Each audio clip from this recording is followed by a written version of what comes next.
கிறிஸ்து இயேசுவுக்குள் பிரியமான அன்பு சகோதர சகோதரிகள், உங்கள் அனைவருக்கும் அடியனுடைய அன்பு மற்றும் வாழ்த்துதலை இந்த வேளையிலே தெரிவித்துக் கொள்கிறேன். பிதாவாகிய தேவனுடைய அன்பு நாமத்தினாலும் ஆண்டவராகிய இயேசு கிறிஸ்துவின் ஈடு இணையற்ற பரிசுத்தமான அன்பு நல்ல நாமத்தினாலும் கிருபை சமாதானம் உண்டாவதாக என்ற அன்பு வாழ்த்துதலை இந்த வேளையிலே தெரிவித்துக் கொள்கிறோம். இன்றைய நாளிலும் பிதாவாகிய தேவனுடைய நாமத்திற்கு மகிமையாகவும் ஆண்டவராகிய இயேசு கிறிஸ்துவின் நாமத்திற்கு மகிமையாகவும் நாம் தெரிந்து கொண்டிருக்கக்கூடிய தியானத்திற்கான தலைப்பானது தகப்பனுக்கான பிள்ளைகளின் உத்தம ஊழியம். தகப்பனுக்கான பிள்ளைகளின் உத்தம ஊழியம். பிரியமான சகோதர சகோதரிகளே, உத்தம ஊழியம் இன்றைய நாள் பொழுது உடன்படிக்கையின் மத்தியில் காணப்படக்கூடிய சகோதர சகோதரிகளின் மத்தியில் காணப்பட வேண்டிய ஒரு விஷயம். பிதாவாகிய தேவன் உலகத்தில் எத்தனையோ ஜனங்கள் மத்தியிலிருந்து நம்ம பிரித்தெடுத்து இந்த அர்ப்பணிப்பின் ஜீவியத்தில் காணப்படக்கூடிய நம் மத்தியில் அவர் மிகவும் எதிர்பார்க்கக்கூடியது, என் நிமித்தம் என்னுடைய அலுவல்களில் என்னுடைய பிள்ளைகள் எவ்வாறு காணப்படுகிறார்கள். அதற்கு முன்மாதிரியாக விளங்கிட்டவர் கர்த்தராகிய இயேசு கிறிஸ்து. நான் என் பிதாவின் அலுவல்களில் தரித்திருக்க வேண்டும் என்பது உங்களுக்கு தெரியாதா என சொல்லி நம் ஆண்டவராகிய இயேசு கிறிஸ்து எப்பொழுதும் தன் பிதாவின் அலுவல்களில் அவர் காணப்பட்டவராகவே அங்கே இருந்தார். அப்படிப்பட்ட நம் ஆண்டவராகிய இயேசு கிறிஸ்துவனுடைய அடிச்சுவடுகளை பின்பற்றும்படி நாம் இங்கே அர்ப்பணிக்கப்பட்ட ஜனங்களாக காணப்படுகிறோம்.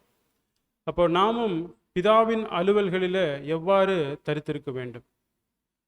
நாம் எல்லாரும் உடன்படிக்கை செய்து கொண்டு இந்த ஊழியத்தின் பாதையில் காணப்படுகிறோம். அவ்வாறு ஊழியம் தேவன் அங்கீகரிக்கிறாரா? அது மிகவும் நாம் கவனமாக உற்று நோக்க வேண்டியதாக இருக்கு. பிரயாசங்கள் நாம் எடுக்கிறோம். அந்த பிரயாசத்தினுடைய இருதய நிலைப்பாடு எவ்வாறு இருக்கு?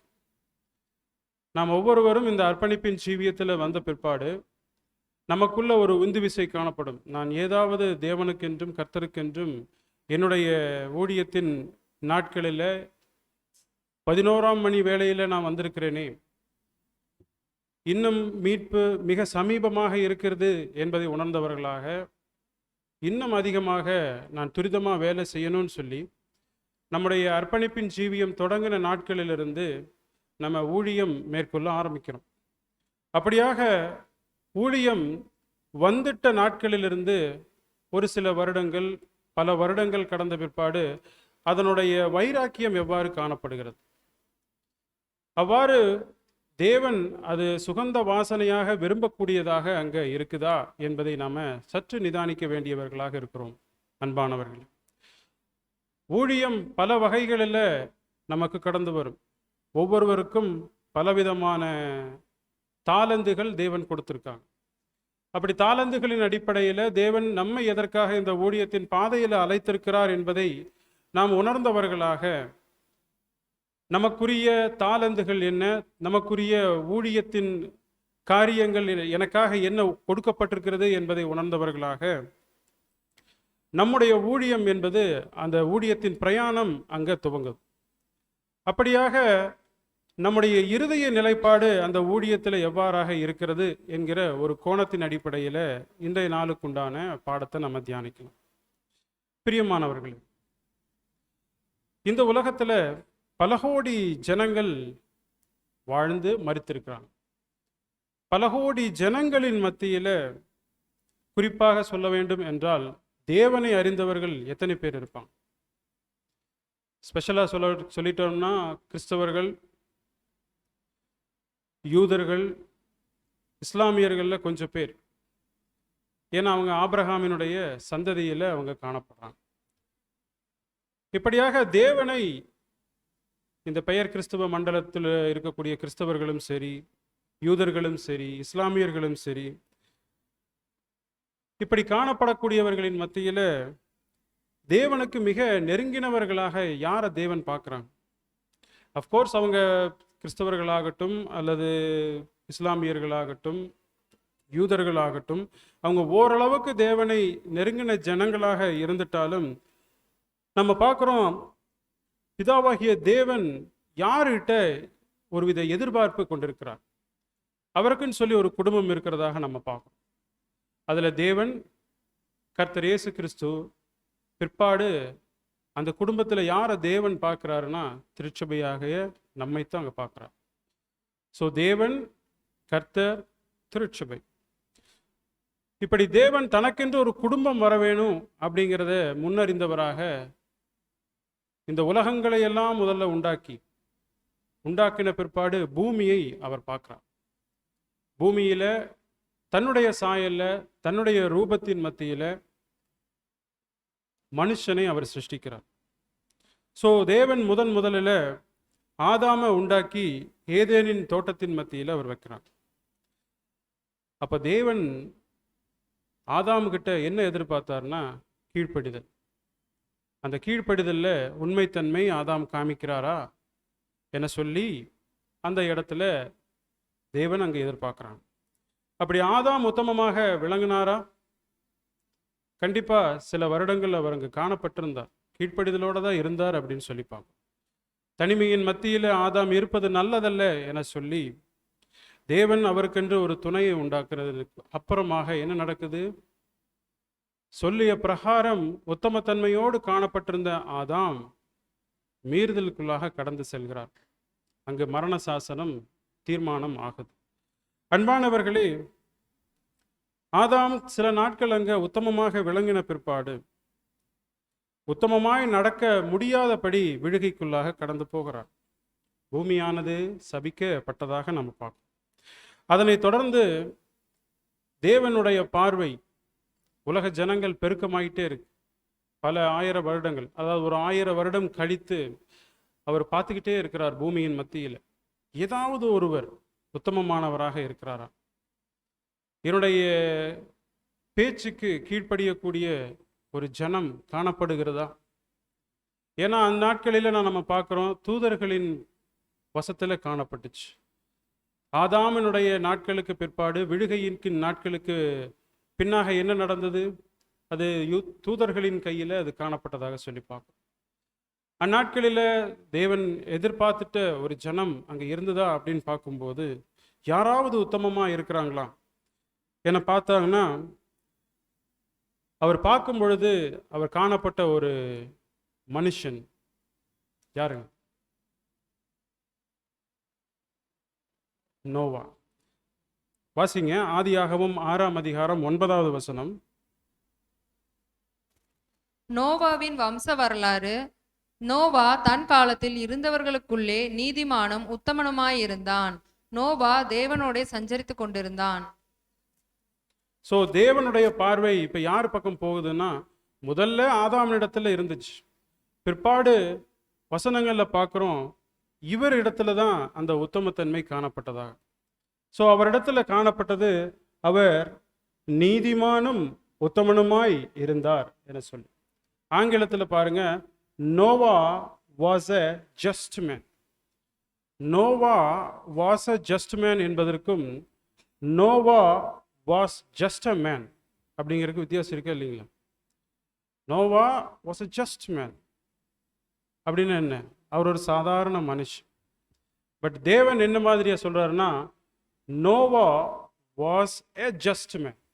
அவர் ஒரு நீதிமானாக தேவனால் பார்க்கப்பட்டார். காரணம் அவரிடத்தில் இருந்த உத்தமத்தன்மை.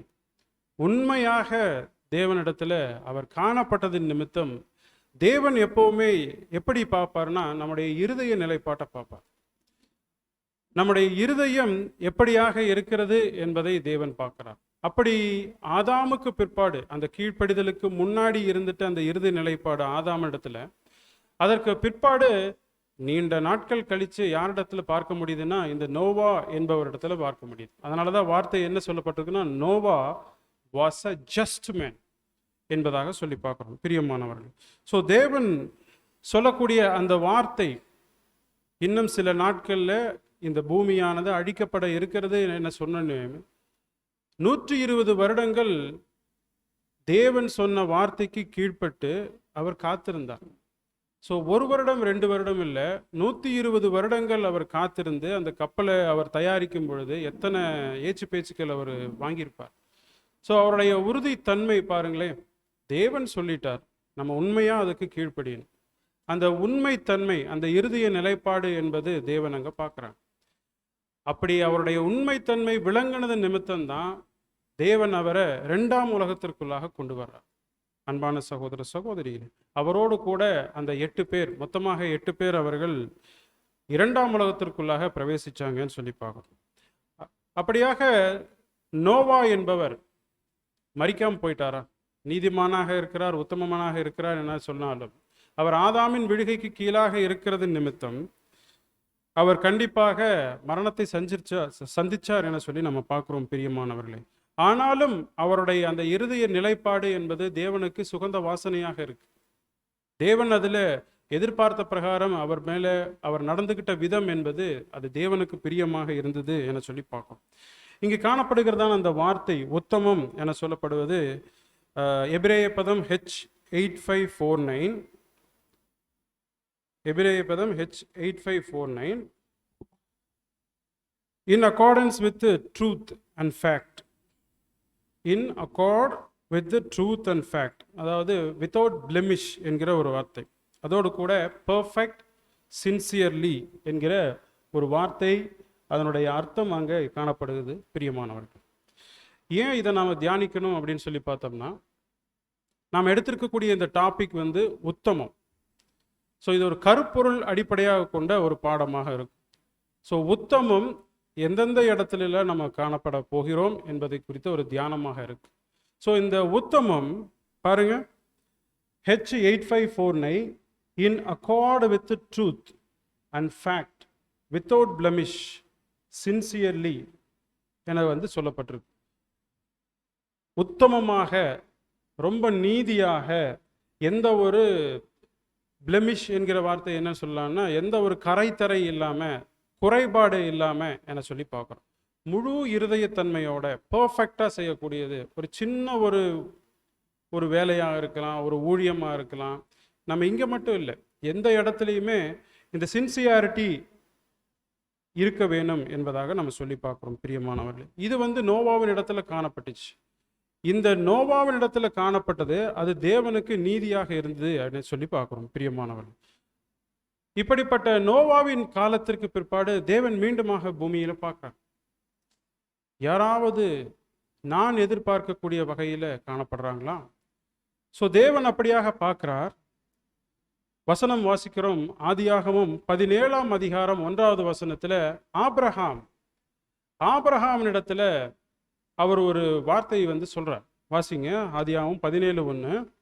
ஆபிரகாம் 99 வயதான போது கர்த்தர் ஆபிரகாமுக்கு தரிசனமாகி, நான் சர்வ வல்லமையுள்ள தேவன், நீ எனக்கு முன்பாக நடந்து கொண்டு உத்தமனாயிரு. ஸோ இந்த இடத்துலையும் தேவன் ஆபிரகாம் இடத்துல அவருடைய இருதய நிலைப்பாடை பார்த்துட்டு, நான் சொல்லப்படி கேளு, நீ உத்தமமாய் நடந்து கொள். அவருடைய உத்தம தன்மையின் நிமித்தம் அவரோடு கூட உடன்படிக்கை செய்கிறார். உன்னுடைய சந்ததி எப்படி இருக்கும்? வானத்து நட்சத்திரத்தை போலவும் கடற்கரை மணலை போலவும் நான் பெருக பண்ணுவேன். ஸோ அந்த உத்தம தன்மை தான் தேவன் எல்லா இடத்துலையும் பார்த்துட்டு வர்றார். பாருங்க, முதல்ல ஆதாம், பிற்பாடு நோவா, ஆபிரகாம் என சொல்லி அந்த வழித்தோன்றர்கள் ஒவ்வொருத்தரிடத்திலையும் தேவன் தரிசனமாகிறது, பேசுவது என்பது யாருக்கிட்ட, எல்லாத்துக்கிட்டையும் போய் தேவன் அப்படி பண்றதில்லை. அப்ப தேவன் எதிர்பார்க்கக்கூடியது என்ன என சொல்லி பார்த்தோம்னா அந்த உத்தமத்தன்மை. தேவன் எப்பவுமே இருதயத்தை பார்க்கக்கூடியவராக இருக்கிறார். அந்த இருதயத்தின் பிரகாரம், அந்த இருதயத்துல நம்முடைய சுபாவம் எப்படிப்பட்டதாக இருக்கு, நம்முடைய சிந்தை எப்படிப்பட்டதாக இருக்கு, அதை பொறுத்து தான் தேவன் நம்மிடத்துல அவர் தொடர்பு கொள்ளக்கூடியவராக இருக்கிறார் பிரியமான சகோதர சகோதரிகளே. ஸோ தேவன் ஆபிரகாமோடு ஒரு உடன்படிக்கை செய்கிறார். அதற்கு தேவன் எதிர்பார்க்கக்கூடிய ஒரு சின்ன அசைன்மெண்ட் என்ன என சொல்லி பார்த்துட்டோம்னா, நான் சர்வ வல்லமையுள்ள தேவன், நீ எனக்கு முன்பாக நடந்து கொண்டு உத்தமனாய் இரு. அதுதான் அசைன்மெண்ட். நான் உங்கூட உடன்படிக்கை செய்யணும். அதுக்கு நான் கொடுக்கக்கூடிய ஒரு அசைன்மெண்ட் உத்தமனாய் இரு. அப்போ உத்தமத்தன்மை என்பது தேவன் எதிர்பார்க்கக்கூடியது. நம்முடைய அன்றாட வாழ்க்கையில நாம் நடந்து கொள்ளக்கூடிய ஒவ்வொரு சின்ன சின்ன விஷயங்கள்லையும் நம்ம உத்தமமாக உண்மையாக நடக்கிற பொழுதுதான் தேவன் நம்மோடு கூட அடிக்கடி தொடர்பு கொள்ளக்கூடிய ஒரு வழியாக இருக்கும். பிரியமான சகோதர சகோதரிகளே, ஸோ ஆபிரகாம் எல்லா சூழ்நிலைகளின் மத்தியிலும் அந்த உத்தமத்தன்மையை அவர் கைவிடாது இருந்தார். திடீர்னு ஒரு டெஸ்ட், ஈசாக்க நீ பலி செலுத்து. அப்போ அவர் பயந்துட்டு பின்வாங்கி போனவராக இருந்தாரா? இல்லை. அன்பான சகோதர சகோதரிகள், எப்படியாக ஈசாக்கு அவர் பிறந்த பிற்பாடு நீ பலி செலுத்துன்னு சொன்ன உடனே அவர் என்ன பண்றார்? கீழ்ப்படிதலை காமிக்கிறார். தன்னுடைய விசுவாசத்தை அவர் நிரூபிக்கக்கூடிய அந்த பரீட்சை வருகிறது. உடனடியாக அவர் என்ன பண்றாரு? இல்லை, என்னால் முடியாது, எனக்கு கொடுத்தது நீங்கள் ஒரே ஒரு மகன் தானே, நான் இப்படியாக என்னால் செய்ய முடியாதுன்னு அவர் பின்வாங்கி போகல. ஸோ எனக்கு 100 வயது போது எனக்கு குழந்தையே பிறக்க முடியாதுங்கிற ஒரு வயசுல கூட எனக்கு தேவன் என்ன பண்ணாங்க? குழந்தைய கொடுத்தாங்க. அப்படிப்பட்ட தேவன், சர்வ வல்லமையுள்ள தேவன் இப்ப பலி கொடுக்கிறார். நான் வெட்டினாலும் ஒட்ட வைத்து கொடுக்கறதுக்கு தேவன் வல்லவராக இருக்கிறான்னு சொல்லி தன்னுடைய உத்தமத்தை நிரூபித்து காமிக்கக்கூடிய அந்த விசுவாச பரீட்சையில அவர் அங்க ஜெயம் கொண்டவராக இருந்தார். பிரியமானவர்களே, அப்படியாக ஆபிரகாமுக்கு என்ன ஒரு சர்டிபிகேட் கிடைச்சது? தேவனிடத்துல ஆபிரகாமுக்கு என்ன ஒரு சர்டிபிகேட் கிடைச்சது? விசுவாசியா? 3 இடத்துல அவருக்கு தேவன் ஒரு சர்டிபிகேட் கொடுப்பார். சிநேகிதன் என்கிற ஒரு சர்டிபிகேட். பிரியமானவர்களே, யாக்கோபு 2ஆம் அதிகாரம் 23வது வசனத்தை கூட வாசிங்க. அப்படியே ஆபிரகாம் தேவனை விசுவாசித்தான், அது அவனுக்கு நீதியாக எண்ணப்பட்டது என்கிற வேத வாக்கியம் நிறைவேறிற்று, அவன் தேவனுடைய சிநேகிதன் எனப்பட்டான். சோ அவருடைய விசுவாசம் அவருக்கு நீதியாக இருந்துச்சு. நோவா சின்சியரா வேலை செஞ்சாரு. தேவன் சொன்ன கட்டளையின் பிரகாரம் அவர் வேலை செஞ்சாரு. அதுல தன்னுடைய உண்மை தன்மையை காமிச்சாரு. அது அவருக்கு நீதியாக பார்க்கப்பட்டுச்சு. ஆபிரகாமிடத்துல உன் பையனை நீங்க பலியிடுன்னு சொன்ன உடனேயே அவர் பலி செலுத்துவதற்கு, தன்னுடைய விசுவாசத்தை நிரூபிப்பதற்கு அவர் முயற்சிகளை மேற்கொண்டார். அது தேவனிடத்துல அவருடைய நீதியாக அங்க பார்க்கப்பட்டுச்சு. ஸோ நமக்கு உண்டான ஊழியம், அதுல தேவன் நம்மை எவ்வாறு வரைய நினைக்கிறாரோ அதுல நாம் அந்த உண்மை தன்மையை காமிக்கும் பொழுது அது தேவன் பார்வையில நமக்குண்டான நீதியாக அங்க பார்க்கப்படும். அன்பானவர்களே, ஸோ அங்க நீதியாக என சொல்லப்பட்டிருக்கு பாருங்க. நீதியாக, நெக்ஸ்ட் ஸ்லைட். ஸோ நீதியாக அதனுடைய கிரேக்க பதம், இது யாக்கோபு நிருபம். ஸோ இது புதிய ஏற்பாடு. இதனுடைய கிரேக்க பதம் பாருங்க, G1343. The condition acceptable to God. அந்த நீதியாக, ரைச்சஸ்னஸ் என்கிற வார்த்தையினுடைய அர்த்தம் நம்ம பார்க்குறோம். Righteousness, the condition acceptable to God, a state approved of God or a state approved by God. அன்பானவர்களே, நீதியாக என சொல்லப்படுவது நாம நேர்மையாக நடக்கக்கூடியது என்பது மாத்திரமல்ல. ஸோ இந்த இடத்துல அப்படியே ஆபிரகாம் தேவனை விசுவாசித்தான், அது அவனுக்கு நீதியாக எண்ணப்பட்டது என சொல்லப்படுவது, அந்த நீதியாக the condition acceptable to God.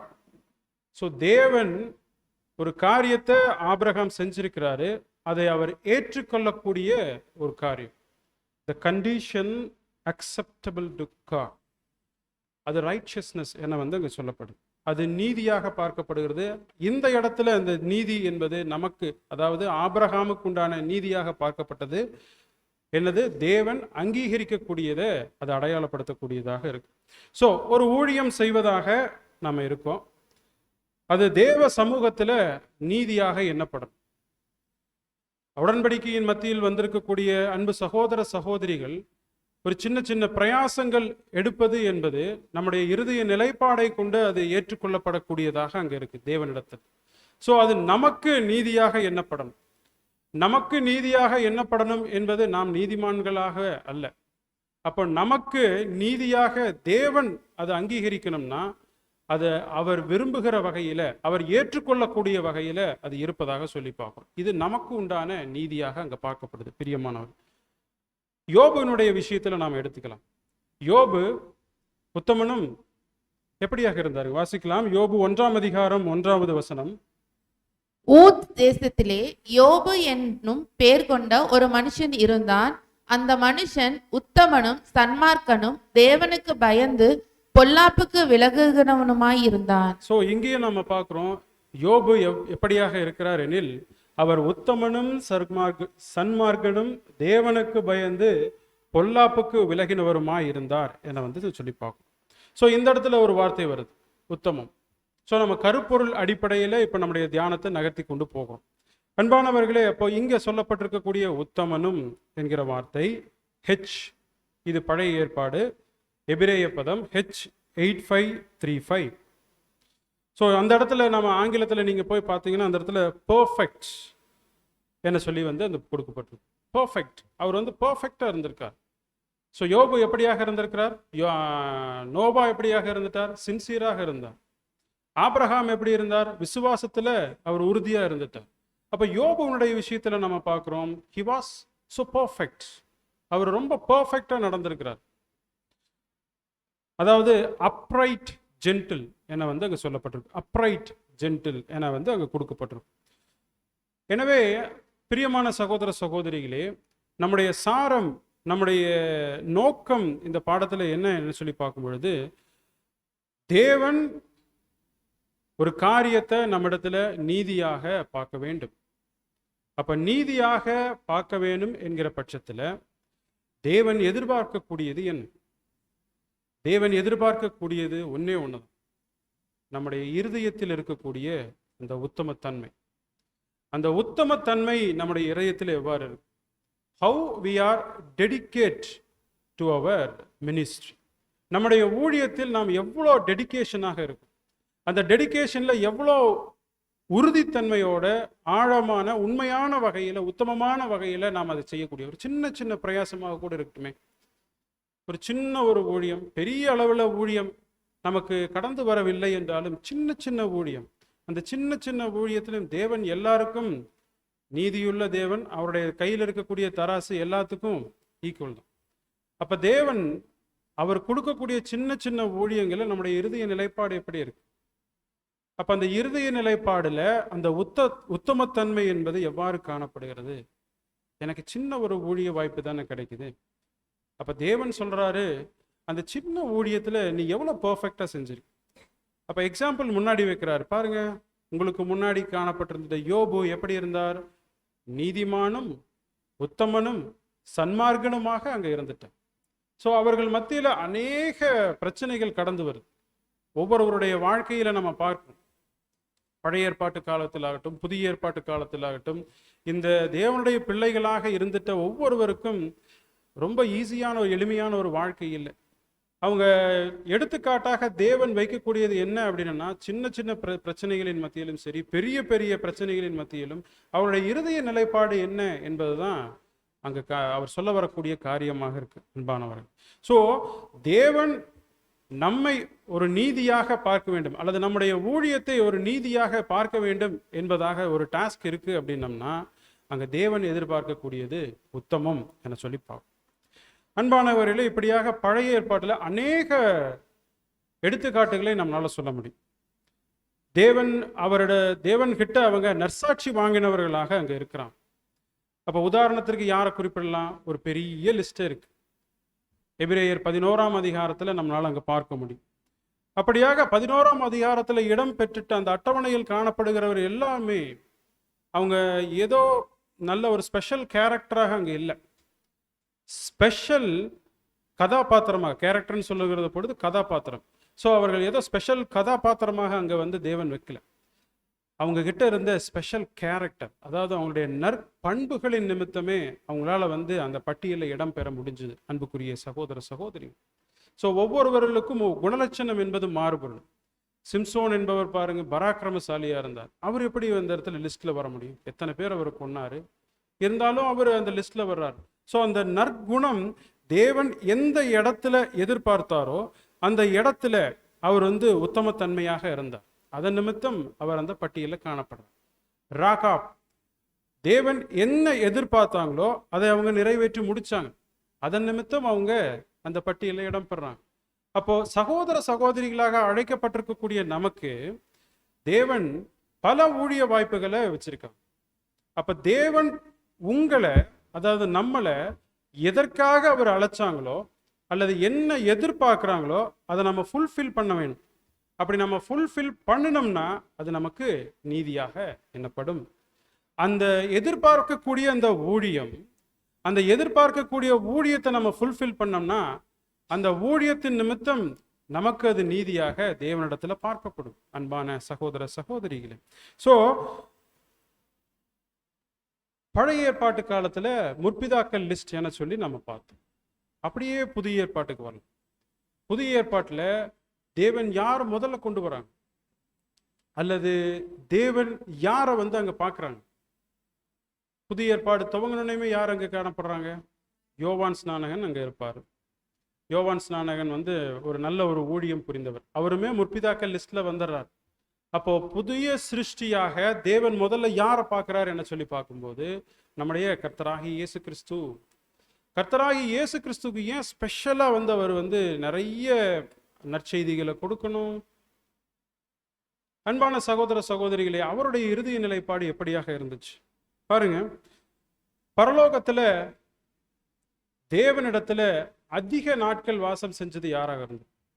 நம்முடைய ஆண்டவராகி இயேசு கிறிஸ்து இல்லைங்களா? ஏன்னா அவர் தான் பிதாவாகிய தேவனுடைய ஆதியும் அந்தமுமாக இருக்கக்கூடிய அவர் தான் ஒரு தொடக்கமும் முடிவுமாக அங்க இருக்கிறார். அவரை கொண்டும் அவருக்கென்றும் தான் எல்லாமே உண்டாக்கப்பட்டதாக சொல்லிப்பாங்க. ஸோ தேவனோட அதிகம் சஞ்சரித்தவர். தேவனுடைய மைண்ட் எப்படி யோசிக்கும், தேவன் எப்படியெல்லாம் எதிர்பார்க்கிறாங்க, எல்லாவற்றையும் அறிந்தவராக இருக்கிறார். ஏன்னா அவருடைய செல்ல பிள்ளையாக அவருடைய மடியில் இருந்தவர் யார்? ஆண்டவராகி இயேசு கிறிஸ்து.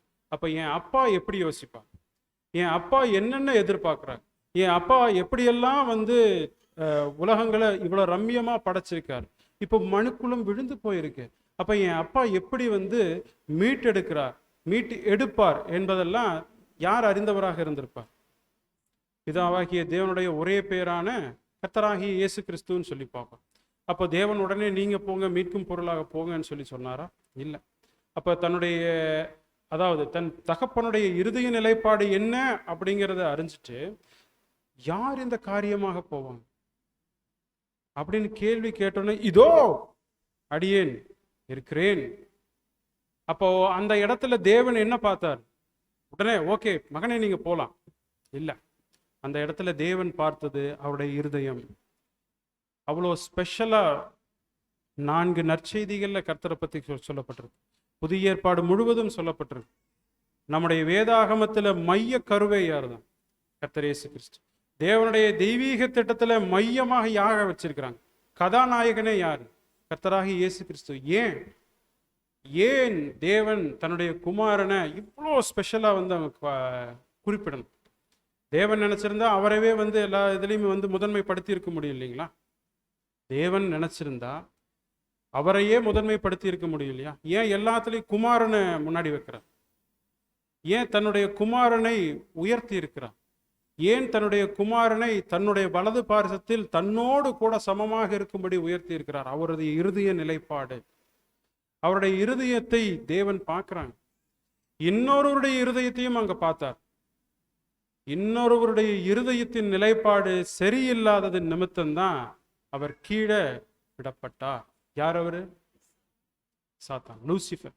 ஸோ தேவன் ஒவ்வொருவருடைய இருதயத்தையும் அவர் பார்க்கிறார். உடன்படிக்கையின் சமயத்துல நம்முடைய இருதய நிலைப்பாடு என்ன? சத்தியம் கேட்டு கேட்டு உள்ள வரும், செனிப்பித்தல் காணப்படுது, அப்போ நம்மளுடைய நிலைப்பாடு என்ன?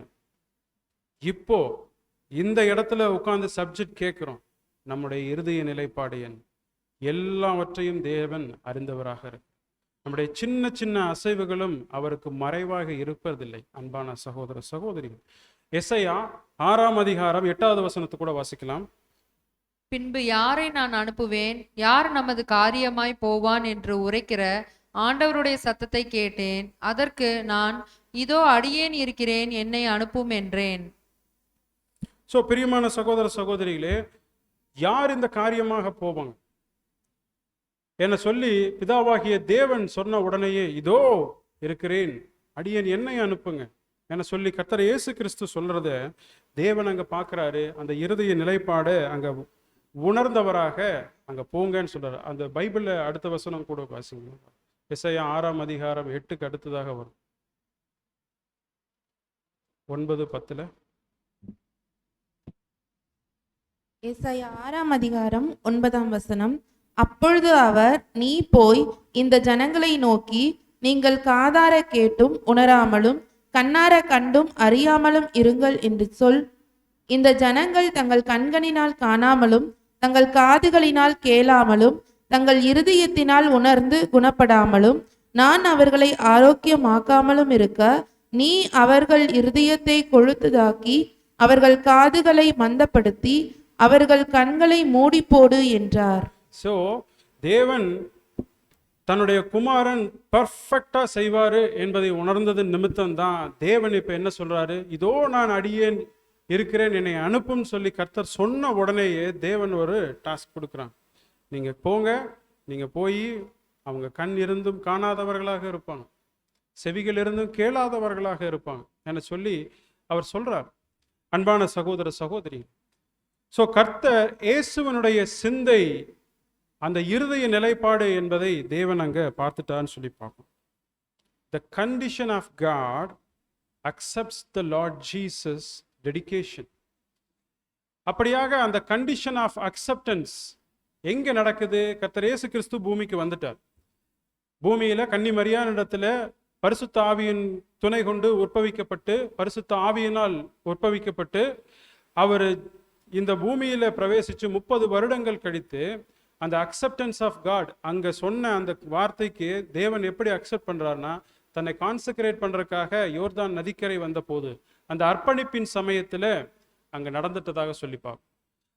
அவருடைய ஜெனிப்பித்தல் அந்த அந்த நொடிப்பொழுதே அங்க நடந்ததாக சொல்லி பார்க்கிறோம். பிரியமான சகோதர சகோதரிகளே, தன்னுடைய 30வது வருடத்துல அவர் தேவனிடத்துல செலுத்திட்டதான அந்த அர்ப்பணிப்பின் சமயத்துல, இதோ இவர் என்னுடைய நேசகுமாரன், இவரில் நான் பிரியமாயிருக்கிறேன் என சொல்லி தேவன் ஒரு அங்கீகாரம் கொடுக்கிறார். லார்ட், அதாவது தேவன், God accepts the Lord consecration. The condition of God accepts the Lord Jesus consecration என சொல்லி பார்க்க. வாசிங்க மத்தேயு 3:17.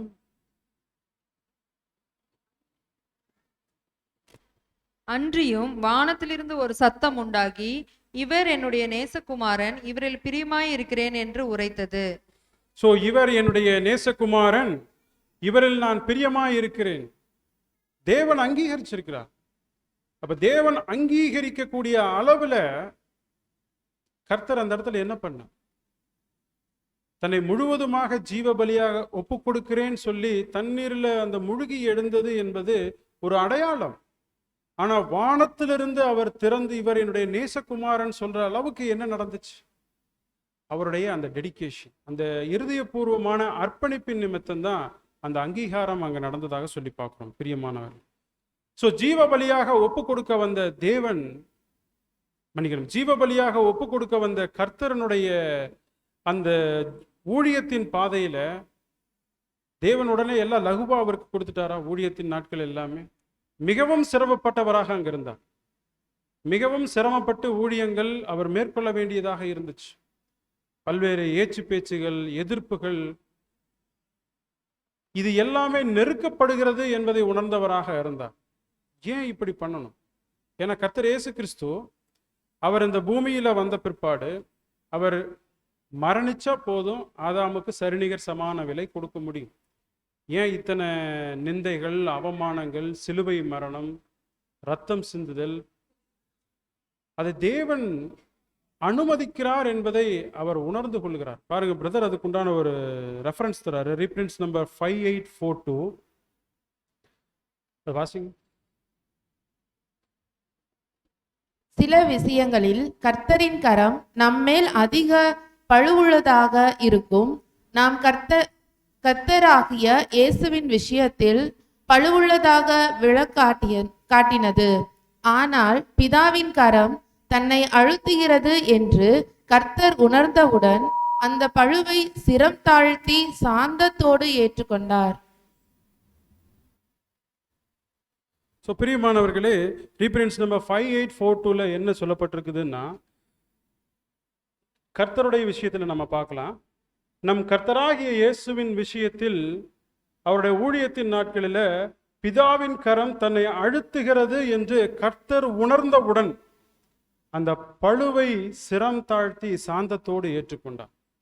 ஸோ அவருடைய மீட்கும் பொருள் கொடுக்கணும், நீங்க சரிநிகர் சமான விலை கொடுக்கணும் என்பது கர்த்தர் உணர்ந்தவராக இந்த பூமிக்கு வந்துட்டார்.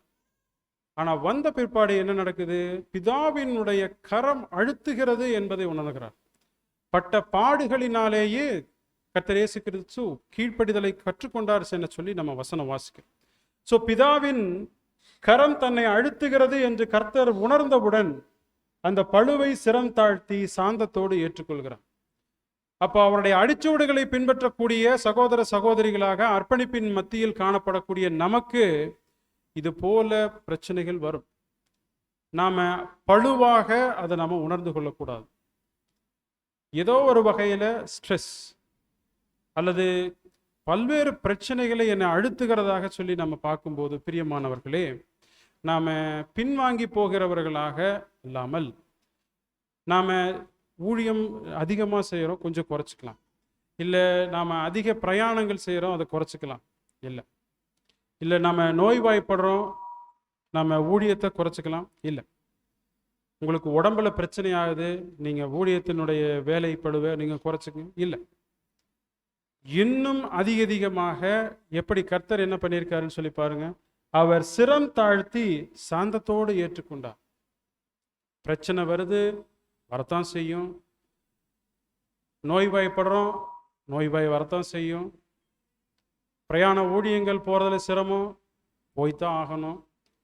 தேவன் எதற்காக நம் ஒவ்வொருவரையும் எந்த நோக்கத்திற்காக அழைத்தாரோ அதில் பிதாவினுடைய கரம் அழுத்துவதாக நம்ம ஃபீல் பண்ணோம்னா நம்ம சாந்தத்தோடு ஏற்றுக்கொள்ள வேண்டும். அதற்காக நாம் பின்வாங்கி போகக்கூடிய வகுப்பாராக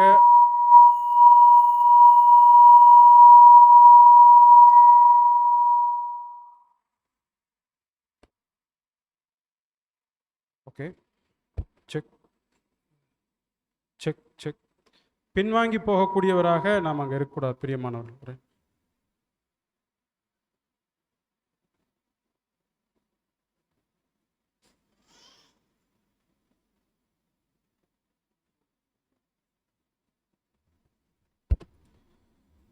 ஸோ நமக்கு ஊழியத்தின் நிமித்தம் நம்முடைய ஃபேமிலியில் ஆகட்டும், இல்லை ஊழியத்தின் காரியத்திற்காக என்ன சொல்லி நம்முடைய கூடி இருக்கக்கூடிய சமுதாயத்தின் நிமித்தம் வரக்கூடிய ஒருவித பழு, அழுத்தம், இது போன்ற எது வந்துட்டாலும் நம்முடைய ஓட்டத்தை நம்ம குறைச்சி கொள்ளக்கூடாது. ஒருவேளை ஒரு ஊழிய வாய்ப்பு என்பது தேவன் எதற்காக அவர் எதிர்பார்க்கிறாரோ அந்த ஊழியத்தை நிறைவேற்ற வேண்டியவங்களாக அங்கே இருக்கும். ஸோ ஊழியத்தின் அளவு என்பது குறைகிற பொழுது வேறு ஏதோ ஒரு வகையில் நாம் அந்த ஊழியத்தை நிறைவேற்ற வேண்டியவர்களாக அங்கே இருக்கும். வாய்ஸ் வரல. ஊழியத்தை நிறைவேற்ற வேண்டியவர்களாக அங்கே இருக்கிறோம், பிரியமானவர்கள். ஸோ அப்படியாக நம்ம பார்க்கிற பொழுது கர்த்தர் இயேசு கிறிஸ்து எவ்வாறு அவருடைய அர்ப்பணிப்பின் சமயத்தில் பிதாவாகிய தேவன் அங்கீகரிக்கிறாரோ அந்த அங்கீகரிப்பினுடைய முழுமை எங்கே நடைபெறுகிறது? சிலுவை மரணம். அவருடைய 3.5 வருட ஊழியத்தின் நாட்களிலும் அவருடைய ஊழியம் என்பது பிதாவாகிய தேவனால் அங்கீகரிக்கப்பட்டதாக நம்ம சொல்லி பார்க்கிறோம். அதே போல நம்முடைய தலைப்பு என்ன? தகப்பனுக்கான பிள்ளைகளின் உத்தம ஊழியம். அதே போல கர்த்தர் இயேசு கிறிஸ்துவை போலவே ஒரு வகுப்பார். நான் பிதாவின் அலுவல்களில் தரித்திருக்க வேண்டும் என்பது தெரியாதா என கர்த்தர் இயேசு சொன்னது போலவே ஒரு வகுப்பார் இந்த பூமியில பிதாவின் அலுவல்களிலேயே காணப்படுவதற்கும் அந்த சிந்தையாகவே இருப்பதற்காக ஒரு குடும்பத்தை அவர் ஏற்பாடு செய்திருக்கிறார் என சொல்லி பார்க்கும். ஸோ தேவனுடைய சத்தம் யாருக்கு கேட்டுச்சோ உடனடியாக அவர்கள் இந்த அர்ப்பணிப்பின் ஜீவியத்தில் வந்துடுறாங்க. அஃப்கோர்ஸ் நாம் எல்லாருமே பல்வேறு கிறிஸ்துவ அமைப்புகளிலிருந்து வந்துட்டாலும் நமக்கு என்கிற ஒரு நேரத்தில் தேவனுடைய சத்தம் கேட்ட உடனேயே நாம் அங்கிருந்து இங்கே ஒடியாந்தாச்சு. அதை தேவன் அங்கீகரிச்சிருக்கிறார். அன்பானவர்களே, அங்கீகரிக்கப்பட்டதிலிருந்து அதனுடைய நிறைவு என்பது கர்த்தர் இயேசு கிறிஸ்துவுக்கு அந்த சிலுவை மரணத்தில் நிறைவேறினது போல தேவனுடைய சத்தத்தை கேட்ட உடன்படிக்கையில் காணப்படக்கூடிய சகோதர சகோதரிகளாக இருக்கக்கூடிய நமக்கு அதனுடைய முழுமையான நிறைவு என்பது நம்முடைய மரணத்தில். ஸோ அதன் மத்தியில் நமக்குள்ள இருக்கக்கூடிய பல்வேறு விதமான போராட்டங்களின் நிமித்தம் நம்ம பின்வாங்கி போகிறவர்களாக இருக்கக்கூடாது. நம்முடைய ஊழியத்தை நம்ம பல்வேறு வகையில் பெருக்கிக்கணும். ஒருவித சோர்வுகளின் மத்தியில் நம்ம பின்வாங்கி போகிறவர்களாக காணப்படாமல் ஊழியத்தின் அளவை, விகிதாச்சாரத்தை பல்வேறு கோணங்களில் நம்ம விரிவுபடுத்தி இன்னும் அதிகமாக துரிதமாக ஓட வேண்டும். ஆயினும் அது தேவனுடைய அங்கீகரிப்புக்குள்ளாக அது காணப்பட வேண்டும் என்பதை நாம் புரிஞ்சுக்கணும், பிரியமான சகோதர சகோதரிகள். ஸோ அப்படியாக பிதாவாகிய தேவனுடைய குமாரர்களாக ஆகும்படியாக அழைக்கப்பட்டக்கூடிய யாருன்னு சொல்லி பார்த்தோம்னா திருச்சபையின் பிள்ளைகள். ஸோ திருச்சபையின் பிள்ளைகள் என சொல்லி அர்ப்பணிக்கப்பட்டவர்கள் எல்லாரும் சொல்லிட்டாலும் தேவனுக்கு சுகந்த வாசனையாக இருக்கக்கூடியது அந்த 144,000 பேருனுடைய அந்த தகன பலிதான் என சொல்லி நம்ம பார்க்கணும். இவர்கள் தேவனுடைய ஊழியத்தை உண்மையும் உத்தமமாக செய்யக்கூடியவர்கள். இவர்கள் தேவனுடைய ஊழியத்தை உண்மையும் உத்தமமாக செய்யக்கூடியவங்களாக அங்க இருக்கிறாங்க. ஸோ பிதாவின் அலுவல்களில் தரித்திருப்பது என்பது இவர்களுக்கு பிரியமான ஒரு வேலையாக இருக்கும். சாப்பாடை பற்றியோ, இல்லை கையில் பணம் இருக்குதா இல்லையா, பிரயாண ஊழியம் வருதே நம்ம கையில் பணம் இல்லை என்ன பண்ணுறது, எதை குறிச்சோ அவங்க யோசிக்க மாட்டாங்க. ஏன்னா தேவன் எந்தெந்த நேரத்தில் யாருக்கு எப்படி கொடுக்கணுமோ அது கொடுத்துருவார். ஸோ தகப்பனுக்கான பிள்ளைகளின் உத்தம ஊழியத்தில் என்னிடத்துல இது இல்லையே அது இல்லையே என சொல்லி நீங்கள் யோசிக்கவே வேண்டியதில்லை. ஸோ ஒருவேளை குறைவுகள் இருந்துட்டாலும் அதை தேவன் நிறைவாக நம்முடைய அளவுக்கு தக்கதாக கொடுத்து அந்த காரியத்தை அவர் செய்ய வல்லவராக இருக்கிறார். அதிகப்படியாக கொடுத்துட்டாருன்னு வைங்களேன், நாம் என்ன பண்ணிடுவோம், மீண்டும் உலகத்து பக்கம் ஓடிடும்.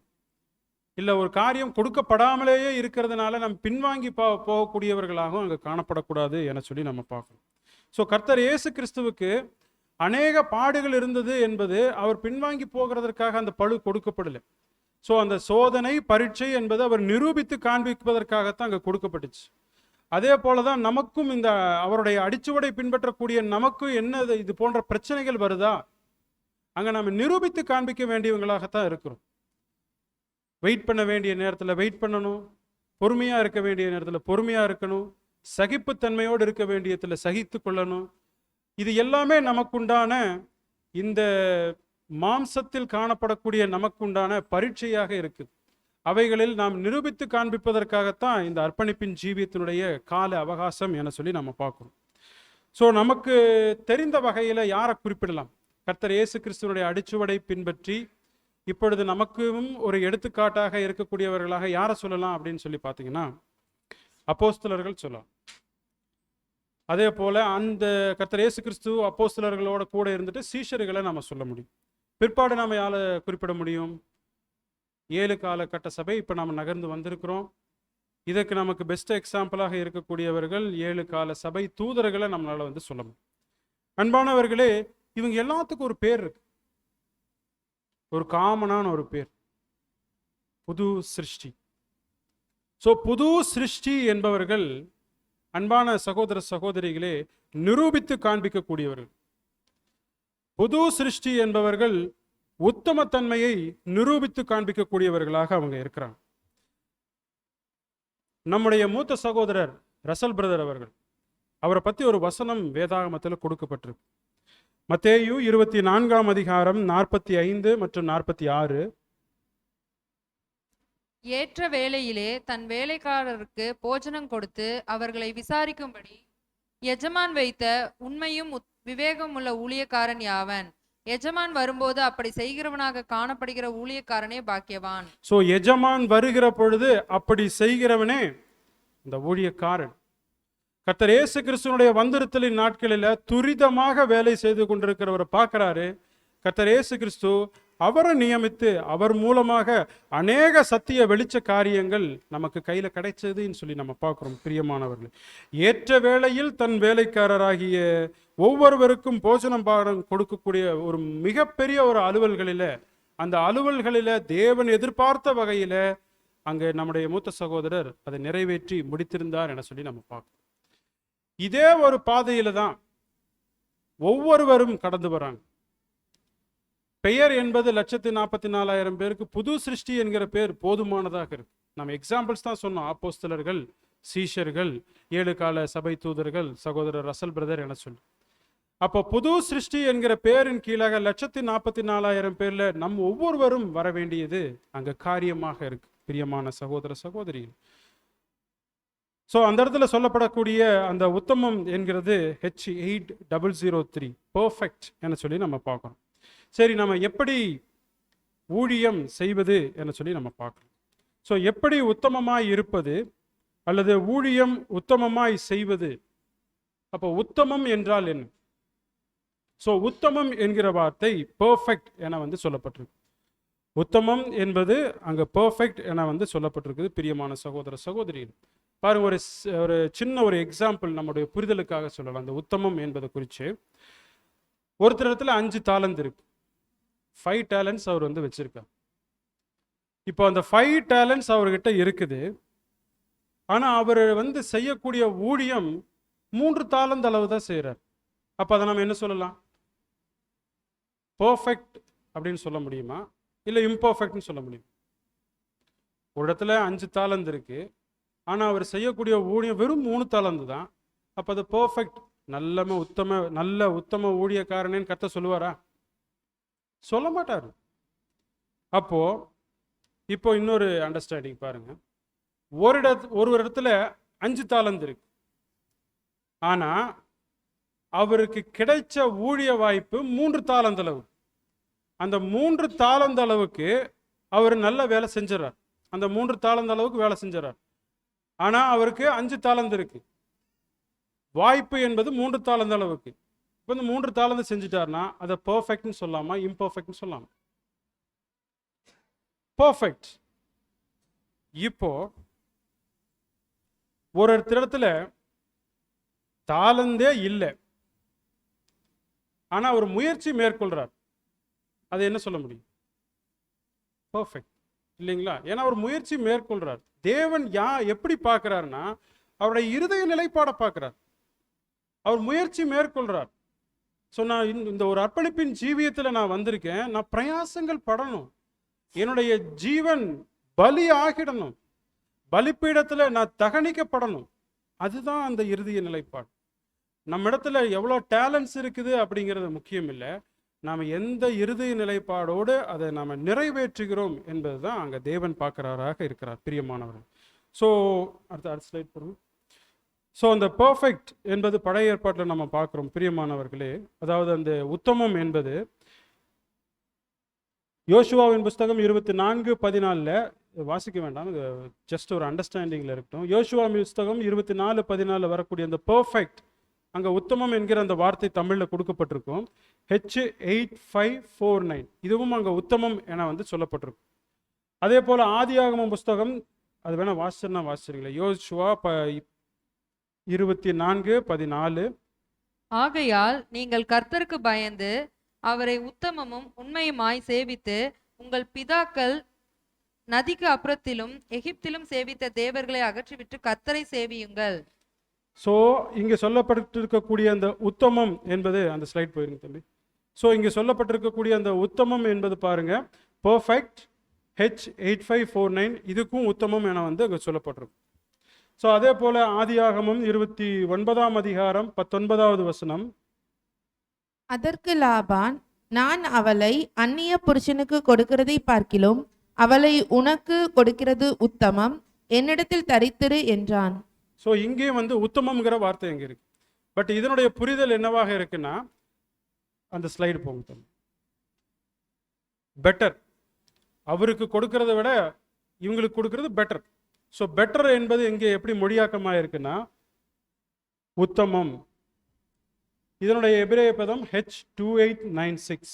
இதே போல என்னாகும் புஸ்தகத்திலேயே அந்த 14ஆம் அதிகாரம் 3வது வசனம், அங்கே வந்து பெட்டர் என்கிற வார்த்தைக்கு எப்படி மொழியாக்கமாக இருக்குன்னா உத்தமம் என வந்து சொல்லப்பட்டிருக்கு.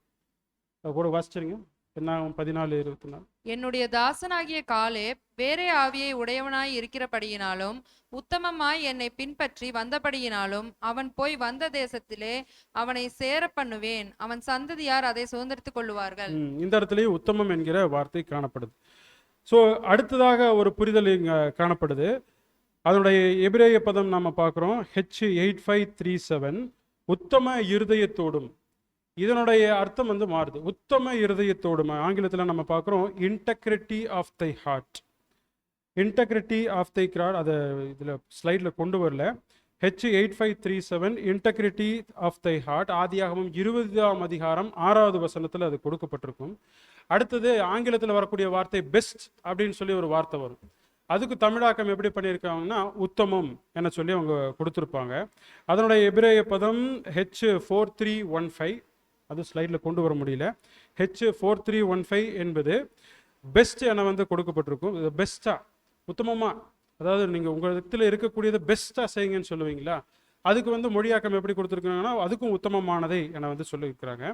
அடுத்ததாக நம்ம பார்க்குறோம், கடைசியாக இங்கே இருக்கக்கூடிய எண்ணாகமம் 14:24, ஃபுல்லிக்கு தமிழில் என்ன கொடுத்துருக்குறாங்கன்னா உத்தமம். வாசிங்க அந்த எண்ணாகமம் 14:24. என்னுடைய தாசன் போட்டிருக்கீங்க. ஓகே ஓகே ஓகே, இதை நம்ம வாசிச்சிட்டோம். ஸோ எண்ணாகமம் 14:24 வரக்கூடியது ஃபுல்லி என வந்து சொல்லியிருக்கோம். ஸோ இந்த உத்தமம் என்பதற்கு ஒரு டோட்டலாக ஒரு புரிதலுக்குள்ளே நம்ம கொண்டு வரலான்னா எப்படி சொல்லலாம்னா மிகச்சிறந்த, மிக உயர்வாய், மிக உயர்ந்த. ஸோ அது ஆங்கிலத்தில் எப்படி சொல்லலாம்னா அட்மோஸ்ட், அட்லீஸ்ட் இல்லை, அட்லீஸ்ட் நீங்கள் இந்த ஒரு வேலையாவது செய்யலாமே. ஸோ ஊழியத்தில் எப்படி இருக்கணும்னா அட்லீஸ்ட் இந்த ஒரு ஊழிய வாய்ப்பாவது செய்யுங்களே, அட்லீஸ்ட் இந்த ஒரு சின்ன வேலையாவது செய்வீங்களே. அப்படி இருக்கிறதுக்காக தேவன் நம்மளை அழைக்கல. தேவன் நம்மளை எப்படி அழைச்சிருக்கிறாங்கன்னா உங்களுக்குள்ள இருக்கக்கூடியதில் அட்மோஸ்ட் அதை நாம் செய்யணும். உங்ககிட்ட எது வந்து ரொம்ப உயர்வாக இருக்குதோ, நீங்கள் எதை ரொம்ப உயர்வாக நீங்கள் நினைக்கிறீங்களோ அதில் நீங்கள் பலி செலுத்து, அதில் பலி செலுத்து. அட்லீஸ்டில் பலி செலுத்துறதுக்காக தேவன் இந்த ஒரு ஊழிய வாய்ப்பில் நம்மளை கொண்டு வரல பிரியமானவர். அப்போது நம்ம தேவன் எப்படி எதிர்பார்க்கிறார்னா நாம் செய்யக்கூடிய ஊழியம் அட்மோஸ்டில் இருக்கணும், டாப் மோஸ்டில் இருக்கணும். பாட்டம் மோஸ்டில் நம்ம செய்கிறதுக்காக இந்த ஊழிய வாய்ப்பு வரல. ஸோ அந்த அட்மோஸ்ட் தான் தேவன் எதிர்பார்க்கக்கூடியவராக இருக்கிறார். அந்த அட்மோஸ்ட் எப்படி சொல்லலாம்னா ஹையஸ்ட், ரொம்ப உயர்வாக. எந்த ஒரு வேலை செஞ்சாலும் மன ரம்யமாக ரொம்ப உயர்வாக செய்யணும். அதை வந்து தேவன் எதிர்பார்க்குறார். அந்த முழு இருதயத்தன்மை இருக்குது பார்த்தீங்களா, அந்த முழு மனசோட. சகோதரிகள் வந்து இப்போ டீ காஃபி போடுறாங்க, அதுவுமே ஒரு ஊழியம்தான். அப்போ அதில் போடக்கூடிய அந்த டீலிங் கூட என்னதான் இருக்கணும்னா அட்மோஸ்ட். அதுக்காக டீ தூள் அதிகமாக போடுறது அந்த மீனிங் இல்லை, அந்த இருதயத்தன்மை இல்லைங்களா. ஒரு ரூமை க்ளீன் பண்ணுறதா இருக்கட்டும், முழு இருதயத்தோடு செய்யணும். ஏதோ ஒரு வாரம் பண்ணுறோம் இல்லை, அட்மோஸ்ட் முழு இருதயத்தோட. எந்த ஒரு சின்ன சின்ன வேலையாக இருந்துட்டாலும், என்ன ஒரு சின்ன சின்ன ஊழிய வாய்ப்பு இருந்துட்டாலும், எல்லாத்துலேயுமே நம்முடைய இருதயம் அட்மோஸ்டாக இருக்கணும். ரொம்ப வந்து பிரியமாக நாங்கள் வந்து செய்ய வேண்டியவங்களாக இருக்கணும். அதுதான் தேவன் அங்கே எதிர்பார்க்கிறார். பாருங்க, வசனத்தில் கூட நம்ம வாசிக்கலாம். லேவியராகமம் 22ஆம் அதிகாரம் 21வது வசனம். ஒருவன் விசேஷித்த பொருத்தனையாயாவது உற்சாகமாயாவது கர்த்தருக்கு மாடுகளிலும் ஆடுகளிலும் சமாதான பலிகளை செலுத்த போனால் அது அங்கீகரிக்கப்படும்படி அது பழுதில்லாமல் உத்தமமாய் இருக்க வேண்டும். அந்த இடத்துல எதுவுமே பழுதில்லாம, ஒரு குறைபாடு இல்லாம, அது நம்முடைய இருதயத்தையும் சேர்த்து தான். இந்த இடத்துல நம்முடைய இருதயத்தை வந்து பதிவு வச்சுக்கணும். நம்ம செய்யக்கூடிய ஒவ்வொரு சின்ன சின்ன வேலைகளும் அது குறைபாடு இல்லாம, பழுது இல்லாம இருந்துச்சுன்னா அது உத்தமமாக இருக்கும். அது ஆங்கிலத்தில் ரொம்ப அழகாக கொடுத்துருக்குறாங்க. And whosoever offereth a sacrifice of peace, offerings unto the Lord to accomplish his vow, அந்த பொருத்தனை, or a free will offering in beeves or sheep, it shall be perfect to be accepted. அது accept ஆகணும்னா it shall be perfect to be accepted. அது அங்கீகரிக்கப்பட வேணும். அது எப்படி இருக்கணுமா? பர்ஃபெக்டாக இருக்கணும், ரொம்ப உத்தமமாக இருக்கணும். அதில் ஒரு பர்ஃபெக்ட்னஸ், சின்சியாரிட்டி, எல்லாத்துலேயுமே அது பழுது இல்லாமல் இருக்கணும். அப்படிங்கிறத தேவன் அங்கே எதிர்பார்க்குறார். இப்போ நம்முடைய எல்லா விதமான பிரயாசங்களிலும், ஒரு பிரயாண ஊழியம் போகிறதோ இல்லை சகோதர ஐக்கியத்தின் மத்தியில் காணப்படுகிறதோ, எந்த ஒரு இதாக இருந்தாலும் நம்ம மிஸ் பண்ணாமல், ஏன் அந்த ஐக்கியத்தை மிஸ் பண்ணக்கூடாதுன்னா அதன் மூலம் தேவன் ஒரு சின்ன பாடம் ஏதோ ஒன்று கொடுக்கலாம். ஸோ அந்த சகோதர ஐக்கியம், இந்த மாதிரி கூடுகைகள், ஆன்லைன் மீட்டிங் எதுவாக இருந்துட்டாலும் தேவன் ஏதோ ஒரு காரியத்தை அங்கே வெளிப்படுத்துகிறார். அதில் நம்முடைய இறுதிய நிலைப்பாடு எப்படியாக இருக்கு? அந்த இறுதிய நிலைப்பாடின் நிமித்தம் அது தேவன் வந்து அதை அங்கீகரிக்கக்கூடியவராக ஏற்றுக்கொள்ளக்கூடியவராக அங்கே இருக்கிறார். So there shall be no blemish therein. அந்த இடத்துல பழுது என்பது அங்கே இருக்கக்கூடாது. நம்முடைய ஊழியத்தில் குறைபாடு என்பது அங்கே காணப்படக்கூடாது என சொல்லி பார்க்கணும் அன்பானவர். ஸோ புதிய ஏற்பாட்டில் நம்ம பார்த்துட்டோம்னா ஒரு வசனம் கூட வாசிக்கலாம். மத்தேயு 25ஆம் அதிகாரம் 21வது வசனம். ஸ்லைடில் இருக்கு, அதுன்னு இருக்குது பாருங்க. மத்தேயு 25:21. அவனுடைய எஜமான் அவனை நோக்கி, நல்லது, உத்தமமும் உண்மையும் உள்ள ஊழியக்காரனே, கொஞ்சத்திலே உண்மையாய் இருந்தாய், அநேகத்தின் மேல் உன்னை அதிகாரியாக வைப்பேன், உன் எஜமானுடைய சந்தோஷத்திற்குள் பிரவேசி என்றான். ஸோ இந்த இடத்துல நம்ம பார்க்குறோம், இந்த கருப்பொருள் நம்ம பார்த்துட்டு இருக்கக்கூடியது அந்த உத்தமம். ஸோ அந்த இடத்துல உத்தமமும் உண்மையும் உள்ள ஊழியக்காரனே, கொஞ்சத்தில் என்னவாக இருந்தார்? உண்மையாக இருந்தார். நம்முடைய பங்களிப்பாகட்டும், நம்முடைய பிரயாசங்களாகட்டும், எல்லாமே ஒருவேளை சிறிதளவு இருந்தாலும் அந்த சிறிதளவில் எப்படி இருக்கணும்? உண்மையாக இருக்கணும், உத்தமமாக இருக்கணும். அந்த இருதயப்பாடு ரொம்ப அவசியம். நம்ம அதிகமாக பங்களிப்பு கொடுத்துட்டு இருதய நிலைப்பாடு என்பது குறைவாக இருந்துட்டா மனசு வந்து கொடுக்கணும் இல்லைங்களா? அப்போ அந்த இருதய நிலைப்பாடு தான் அங்கே தேவன் பார்க்குறார். நாம் எவ்வளோ அமௌண்ட் கொடுக்குறோங்கிறது பார்க்கறது இல்லை. அந்த ஸ்திரீ வந்து அந்த காணிக்கை பெட்டியில் 2 தாலந்து தான் போடுவாங்க இல்லைங்களா? அந்த 2 காசு போடுறது வந்து கர்த்தருடைய பார்வையில் எப்படி இருந்தது? இவங்க எல்லாரும் செய்ததை காட்டிலும் இந்த ஸ்திரீ போட்ட அந்த காணிக்கை என்பது உயர்வாக இருந்ததுன்னு சொல்லி அவர் சொல்றார். அதே போல நம்முடைய சின்ன சின்ன பங்களிப்பு இந்த ஊழியத்தில் அது தேவன் அங்கீகரிக்கிறார். அன்பான சகோதர சகோதரி, அந்த இருதய நிலைப்பாடு தான் தேவன் பார்க்கிறாருன்னு சொல்லிப்பாங்க. நம்முடைய பங்களிப்பு, நம்முடைய பிரயாசம் என்பது தகப்பனுக்கான பிள்ளைகளின் உத்தம ஊழியம் என சொல்லி பார்க்கும். ஸோ இந்த இடத்துல வரக்கூடிய அந்த உத்தமம் குட் என்கிறது வரும். உண்மையுள்ள ஊழியக்காரனே என வருவது faithful servant. So good and faithful servant. Good என்பது ஆங்கிலத்தில் அதனுடைய கிரேக்க பதம் G18 அக்ரியபிள் வில் என வந்து அங்கே கொடுக்கப்பட்டிருக்கு. அக்ரியபிள் வில், மனமும் வந்து செய்துட்டதை அதை குறிக்கக்கூடியதாக அங்கே இருக்கு. அந்த உத்தமம் என்பதற்குண்டான அர்த்தம் அக்ரியபிள் வில். அவர் செய்துட்டு அவருடைய சித்தம், அந்த காரியம் என்பது அக்ரி பண்ணக்கூடிய அளவில், அக்செப்ட் ஆகக்கூடிய அளவில் இருந்தது நிமித்தம் தான் கர்த்தர் இயேசு என்ன சொல்றாருன்னா, உத்தமமும் உண்மையும் உள்ள ஊழியக்காரனை என வந்து அங்கே சொல்றார். பிரியமான சகோதர சகோதரிகள், இதே போல ஒரு ஸ்திரீயானவள் கர்த்தருக்கு நலத தைலத்தை அவங்க பூசுவாங்க. யார் அவங்க? மரியாள். அந்த இடத்துல நம்முடைய சகோதரர் அங்கே குறிப்பிடுவார், அவங்க வந்து ஒரு ப்ரீஷியஸான வேலை, அவங்க அந்த தைலம் செய்துட்டது, அவங்க பூசின அந்த காரியம் ப்ரீஷியஸான செய்தது. ஏன்னா அது மிக விலை உயர்ந்ததாக இருந்ததாக நான் சொல்லி பார்க்குறேன். வாசிங்க மார்க்கு 14ஆம் அதிகாரம் 3வது வசனம்.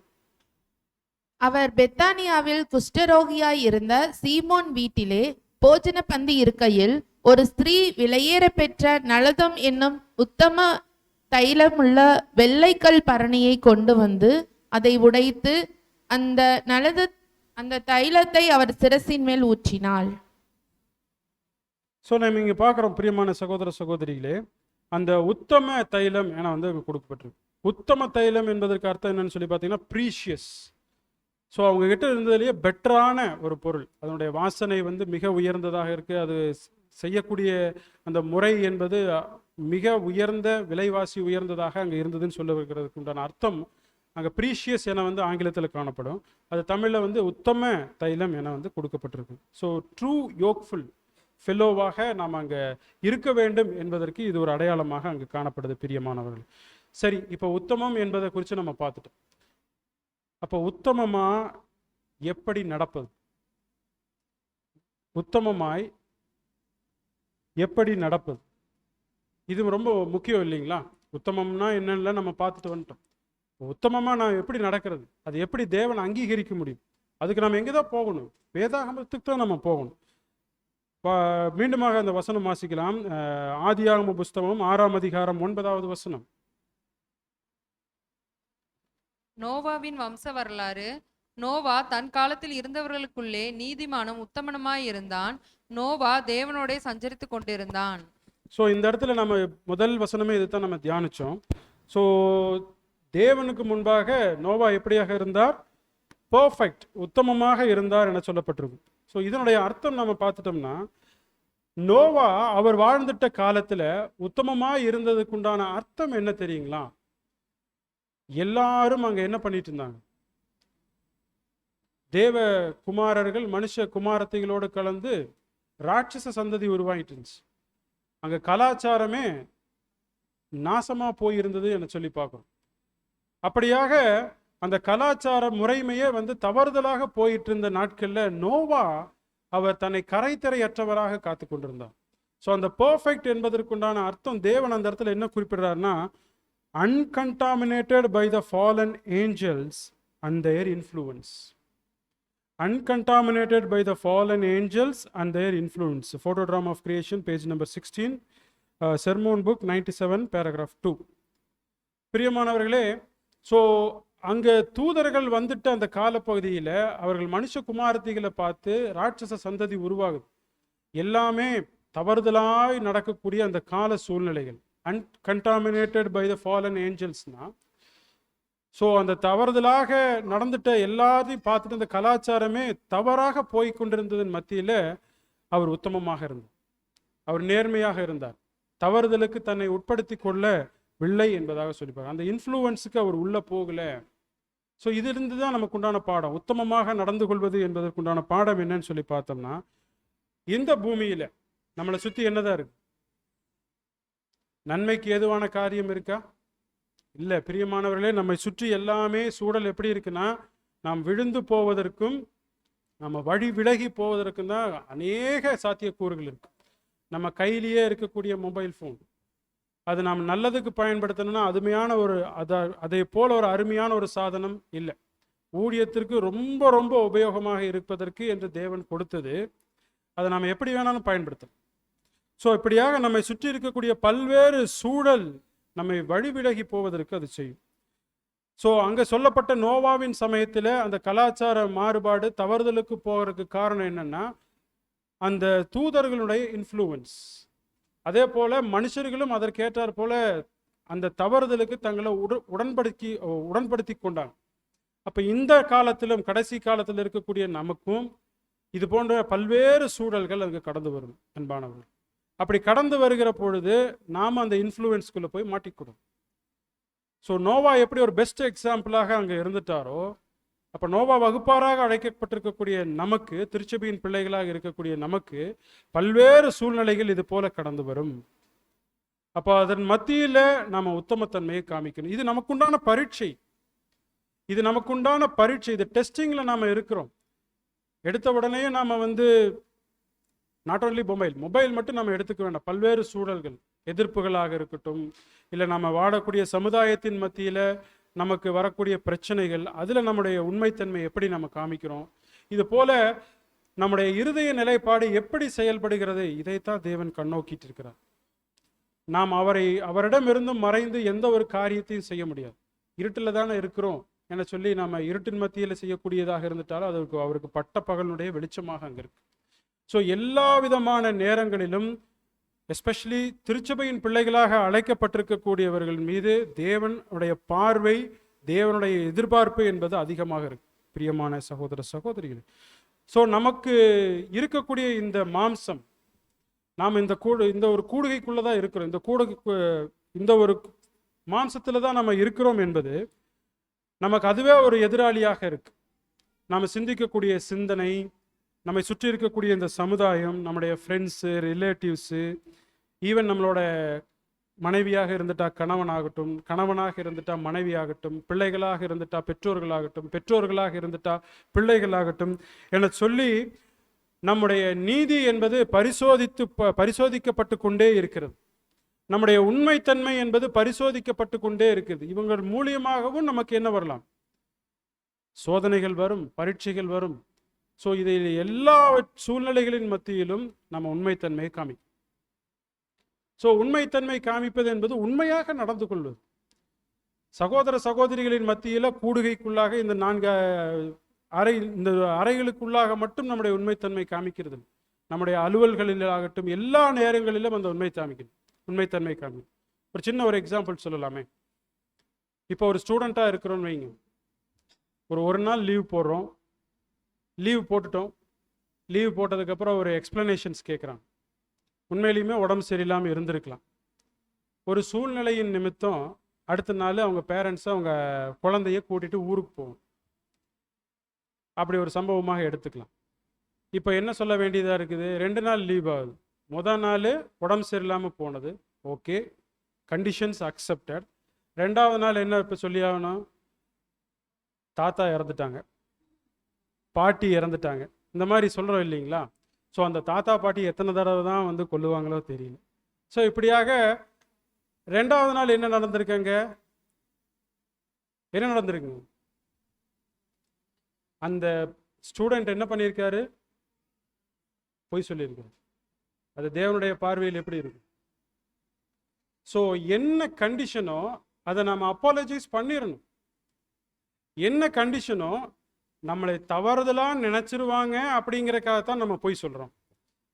ஸோ மனுஷங்க கிட்ட நம்ம உண்மையாக இருக்கிற மாதிரியும் நேர்மையாக இருக்கிற மாதிரியும் உண்மைத்தன்மையோடு இருக்கிற மாதிரி காமிச்சுக்கிறதுக்காக நாம் இப்போ என்ன சொல்லியிருக்கோம், பொய் சொன்னது நிமித்தம் நம்ம சுற்றி இருக்கக்கூடிய மத்தியில் நாம் என்ன ஆயிட்டோம், உண்மையானவனா ஆயிட்டோம் இல்லைங்களா?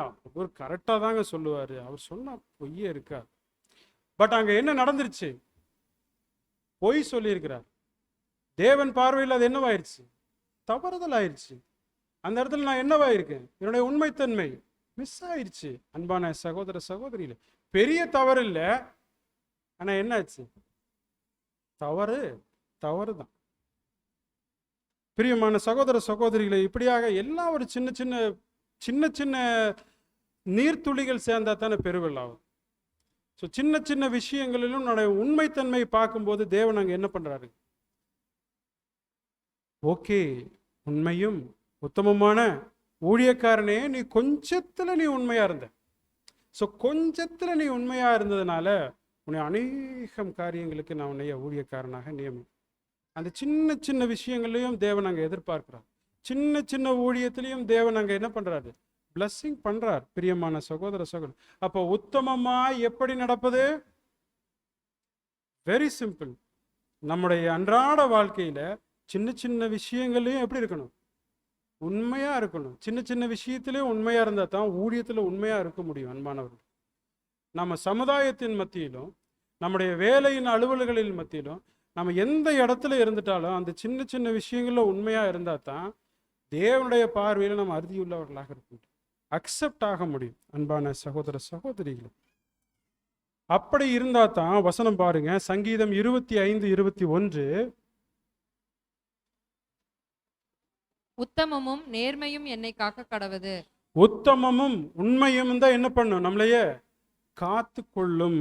அதே போல இன்னொரு வசனம் கூட வாசிங்க, நீதிமொழிகள் 20ஆம் அதிகாரம் 7வது வசனம். நீதிமான் தன் உத்தமத்திலே நடக்கிறான், அவனுக்கு பிறகு அவன் பிள்ளைகளும் பாக்கியவான்களாய் இருப்பார்கள். ஏன் இந்த வசனத்தை தேவன் அங்க கொடுக்கணும்? நீதிமான் தன் உத்தமத்திலே நடக்கிறான், சின்சியரா, பெர்ஃபெக்டா, உண்மையா, சின்ன சின்ன விஷயத்தில் அவர் நடக்கிறது நிமித்தம் அவனுக்கு பிறகு அவன் பிள்ளைகளும் பாக்கியவான்களாய் இருப்பார்கள். ஏதோ ஒரு ஆசீர்வாதம் இல்லை, நம்மளை பார்த்துட்டு பிள்ளைகள் என்ன பண்ணுவாங்க, அதே மாதிரி நடப்பாங்க. அப்ப தேவனுடைய பார்வையில் அந்த குடும்பமே எப்படி இருக்கும், ஒரு திரு குடும்பமாக, தேவன் அங்கீகரிக்கக்கூடிய குடும்பமாக, தேவன் அக்செப்ட் பண்ணக்கூடிய குடும்பமாக அங்க இருக்கும். அவங்களுடைய பிரேயர் தான் தேவன் விரும்பி ஏற்றுக்கொள்வார். சின்ன சின்ன விஷயத்திலும் நீதிமான் தன் உத்தமத்திலே நடக்கிறான், அவனுக்கு பிறகு அவன் பிள்ளைகளும் பாக்கியவான்களாய் இருப்பார்கள். அவங்களை பார்க்கக்கூடிய எல்லாரும் வெளிச்சத்தில் வரக்கூடியவங்களாக அங்கே இருப்பாங்க. பிரியமான சகோதர சகோதரிகளை, ஸோ நம்ம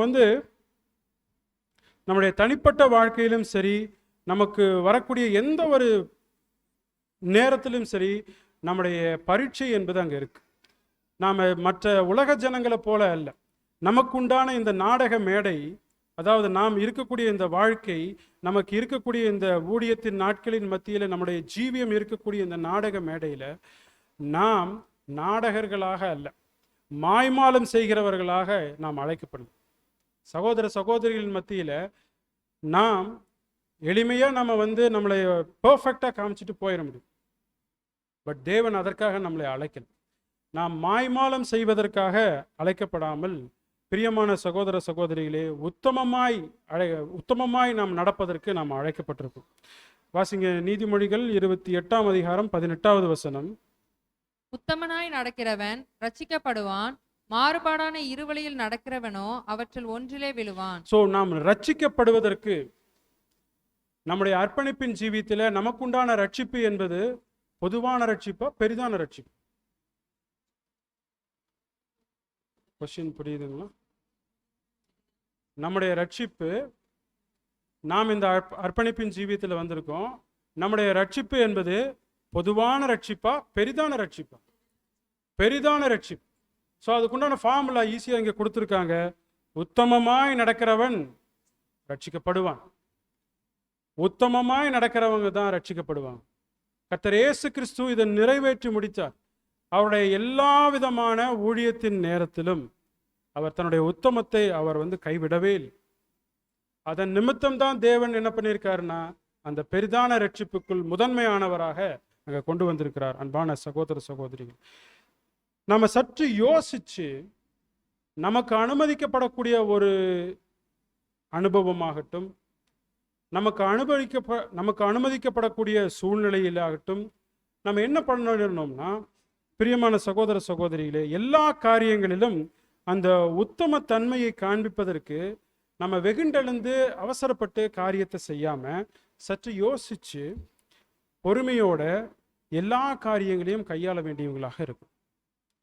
ஒரு காரியத்தினுடைய துவக்கம் என்பதை காட்டிலும் அதனுடைய கடைசி வரை அதனோட முடிவு என்பது அது அவசியம். முடிவு என்பது நல்லதாக அது முடியும். கர்த்தர் இயேசு கிறிஸ்து அர்ப்பணிப்பு துவங்கினார். அது அவருடைய தேவனுடைய பார்வையில் அருமையானதாக இருந்துச்சு. அக்னாலேஜ் பண்ணார் தேவன், இவர் என்னுடைய நேசகுமாரன் சொல்லி. பட் அதனுடைய நிறைவு என்பது எங்க இருந்ததுன்னா, சிலுவை மரணம். அந்த ஓட்டத்தில் அவர் காத்து கொண்டது சாந்தத்தன்மை, பொறுமை. இதே போலத்தான் அவருக்கு அனுமதிக்கப்பட்டது போலவே நமக்கும் அனுமதிக்கப்படும் பல்வேறு சூழ்நிலைகள். அதில் நாம் பின்வங்கி போறக்குண்டான அளவுக்கு நமக்கு பல்வேறு பிரச்சனைகள் வந்துட்டாலும் அந்த இடத்துல நமக்கு இருக்க வேண்டியது என்பது பொறுமை, சகிப்புத்தன்மை. எந்த ஒரு காரியத்தையும் யோசிச்சு நிதானமாக நாம் செயல்பட வேண்டும். அப்படி நம்ம நிதானமாக செயல்படுகிற பொழுது காரியத்தின் துவக்கம் நமக்கு அர்ப்பணிப்பில் நல்லதாக இருக்கலாம். ஆனால் முடிவு எப்படி இருக்கணும்? நிறைவாக இருக்கணும், சம்பூர்ணமாக இருக்கணும். நம்ம பின்வாங்கி போகிறதுக்காகவோ வழிவிலகி போவதற்காகவோ இந்த அழைப்புக்குள்ள வரல. அன்பான சகோதர சகோதரிகள், பிரசங்கி 7ஆம் அதிகாரம் 8வது வசனம். ஒரு காரியத்தின் துவக்கத்தை பார்க்கிலும் அதன் முடிவு நல்லது, பெருமையுள்ளவனை பார்க்கிலும் பொறுமையுள்ளவன் உத்தமன். சோ இங்க உத்தமன் யார் அப்படின்னா, பொறுமையுள்ளவன் உத்தமன். சோ ஒரு காரியத்தின் துவக்கத்தை பார்க்கிலும் அதன் முடிவு எப்படி இருக்கணும்? நல்லதா இருக்கணும். ஸோ நான் அர்ப்பணிப்பின் ஜீவியத்தில் கடந்து வந்தாச்சு, அர்ப்பணிப்பு செஞ்சாச்சு. நம்முடைய இறுதி என்பது அது நல்லதாக முடியணும். நம்முடைய ஓட்டம் என்பது ஒரு பரிசுத்தவானுடைய மரணமாக ஓடி முடிக்கணும். அப்படியாக நமக்கு தேவை என்பது என்ன? பொறுமை. அந்த பொறுமை இருந்தால் தான் உத்தமனாக இருக்க முடியும். அன்பான சகோதர சகோதரிகள், அப்போ உண்மையாய் நடக்க என்ன தேவை, அல்லது உத்தமமாய் நடக்க என்ன தேவை என சொல்லி பார்த்தோம்னா, உண்மைத்தன்மை. சின்ன ஒரு விஷயத்திலும் உண்மைத்தன்மை. ஒருவேளை நம்மளை தவறாக நினைச்சிருவாங்களோ, பொய் பேச வேண்டாம், உண்மை சொல்லிட்டு, அல்லது இப்படி கூட கேட்கலாம், நான் உண்மை சொல்லட்டுமா பொய் சொல்லட்டும், இப்படி சொல்லிட்டு உண்மை சொல்லுங்க அப்படின்னா, நான் இந்த காரியத்தை இப்படி செஞ்சுட்டேன், என்னை மன்னிச்சிருங்க. அப்போ அவங்க ஏற்றுக்குவாங்களோ ஏற்றுக்க மாட்டாங்க. மன்னிப்பு கேட்டு நம்மளை தவறாக போனாலும் பரவாயில்ல, தேவன் அங்கே நம்மளை பார்த்து அக்செப்ட் பண்ணுறார். அன்பான சகோதர சகோதரன், சின்ன விஷயத்திலும் நாம் நம்முடைய உண்மைத்தன்மை காமிச்சலாம் இல்லைங்களா? பொய் சொல்லி நாம் நல்ல பேர் வாங்கிறத விட, பொய் சொல்லாமல் உண்மை சொல்லி கெட்ட பேர் வாங்கினாலும் தேவனிடத்தில் நமக்கு நல்ல பேர் இருக்கு. அன்பான சகோதர சகோதரி, அப்போ உத்தமமாக இருப்பதற்கு தேவை சின்ன விஷயத்திலும் உண்மை. அதோடு கூட நம்முடைய முடிவு நல்லதாக இருப்பதற்கு தேவையானது பொறுமை, சாந்தம். ஒரு பிரச்சனை வருதா, அது அமர உட்கார்ந்து நிதானமாக யோசித்து பகுத்தறியணும், நிதானமாக கையாளணும். அது எல்லாமே அவசர அவசரமாக செய்யக்கூடியதாக இல்லாமல் அது நிதானமாக செய்யப்படுது. இது அடியானுக்கு பர்சனலாக நமக்கு இது தேவைப்பட்டுச்சு. இதோட தியானமாக நம்ம முன்வைக்கிறோம் அன்பான சகோதர சகோதரி. ஸோ அப்போ நாம் பரிபூர்ணமாக இருந்துட்டா தான் நம்ம உத்தமனாக இருக்க முடியுமா?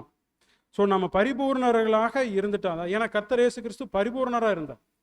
அப்போ அவருக்கு எல்லா டெஸ்டிங்கும் வர்றது, அவர் பாஸ் ஆகிறதுக்கு வாய்ப்பு இருக்குன்னு நம்ம சொல்லிடுவோம். பட் இங்கே என்ன சொல்கிறோம்னா, நாம் பரிபூர்ணமாக இருந்தால்தான் உத்தமமாக இருக்க முடியுமா? ஸோ நம்மிடம் நிறைய குறைகள் இருக்குது, நாம் நிறைய தவறுகள் செய்கிறோம்.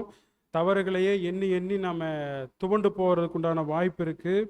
அப்போ நாம் எந்த ஒரு நேரத்திலும் தேவனுக்கு முன்பாக நம்ம அந்த கிருபாசனத்துக்கு போயிடணும். கிருபாசனத்துக்கு டெய்லியும் போய் நம்ம நடந்துட்ட விதங்கள் எல்லாத்தையுமே சொல்லி நம்ம அதுக்குண்டான அந்த மன்னிப்பு வாங்கி ரெஃப்ரெஷ் ஆகிக்கணும். உள்ளுக்குள்ளே போட்டு போட்டு போட்டு வைக்கிறதுனால தான் நம்ம மண்டை பிளாஸ்ட் ஆகும். உள்ளுக்குள்ளே நம்ம எல்லா விஷயத்தையும் போட்டு நப்பி வைக்கிறங்காட்டி தான் நமக்கே தெரியாமல் என்னென்னமோ காரியங்கள் நடக்குது. ஸோ சைக்கலாஜிக்கல் எஃபெக்ட் அங்கே நடக்குது பிரியமான சகோதர சகோதரர். அதுக்கு அந்த அளவுக்கு நம்ம போக வேண்டாம். கிருபாசனத்துக்கு போயிடலாம். ஜபத்தின் மூலியமாகவும் தியானங்கள் மூலியமாகவும் நம்ம அந்த பொறுமையை காத்துக்கொண்டு இன்னும் எப்படி நாம தேவனிடத்தில் கர்த்தருடைய அடிச்சுவடுகளை பின்பற்றி எப்படி நாம் அந்த நமக்கே உண்டான பந்தய சாலையில் நாம் அந்த ஓட்டத்திற்கு உண்டான நிறைவை நாம் எட்ட வேண்டியவர்களாக அங்கே இருக்கோம். நாம் பாவிகள் தான். அப்போ பாவிகளாக இருக்கிறதுனால தேவன் அதை அங்கீகரிக்க முடியாதவர்களாக இல்லை. தேவன் அதை அங்கீகரிக்கிறவராக அல்ல. நம்மேல் போர்த்தப்பட்டிருக்கக்கூடிய நீதியின் வஸ்திரம் நம்மை நீதிமானாக்கப்பட்டிருக்கு. நாம் நீதிமானாக்கப்பட்டிருக்கிறது நிமித்தம் கர்த்தர் இயேசு கிறிஸ்துவை தேவன் எப்படி பார்த்தாரோ, கர்த்தர் இயேசு கிறிஸ்து அவர் இந்த ஊழியத்தில் இருந்தபோது தேவன் எப்படி பார்த்தாரோ அதே மாதிரி தான் அர்ப்பணிப்பின் ஜீவியத்தில் இருக்கக்கூடிய நம்மையும் பார்க்குறான். உலக ஜனங்களை இப்படி பார்க்கறது இல்லை. ஏன்னா நம் மீது போர்த்தப்பட்டிருக்கக்கூடிய நீதியின் வஸ்திரம் தேவன் எப்படி கர்த்தரை பார்த்தாரோ அதே ஒரு பார்வையில் தான் நம்மளையும் பார்க்குறான்.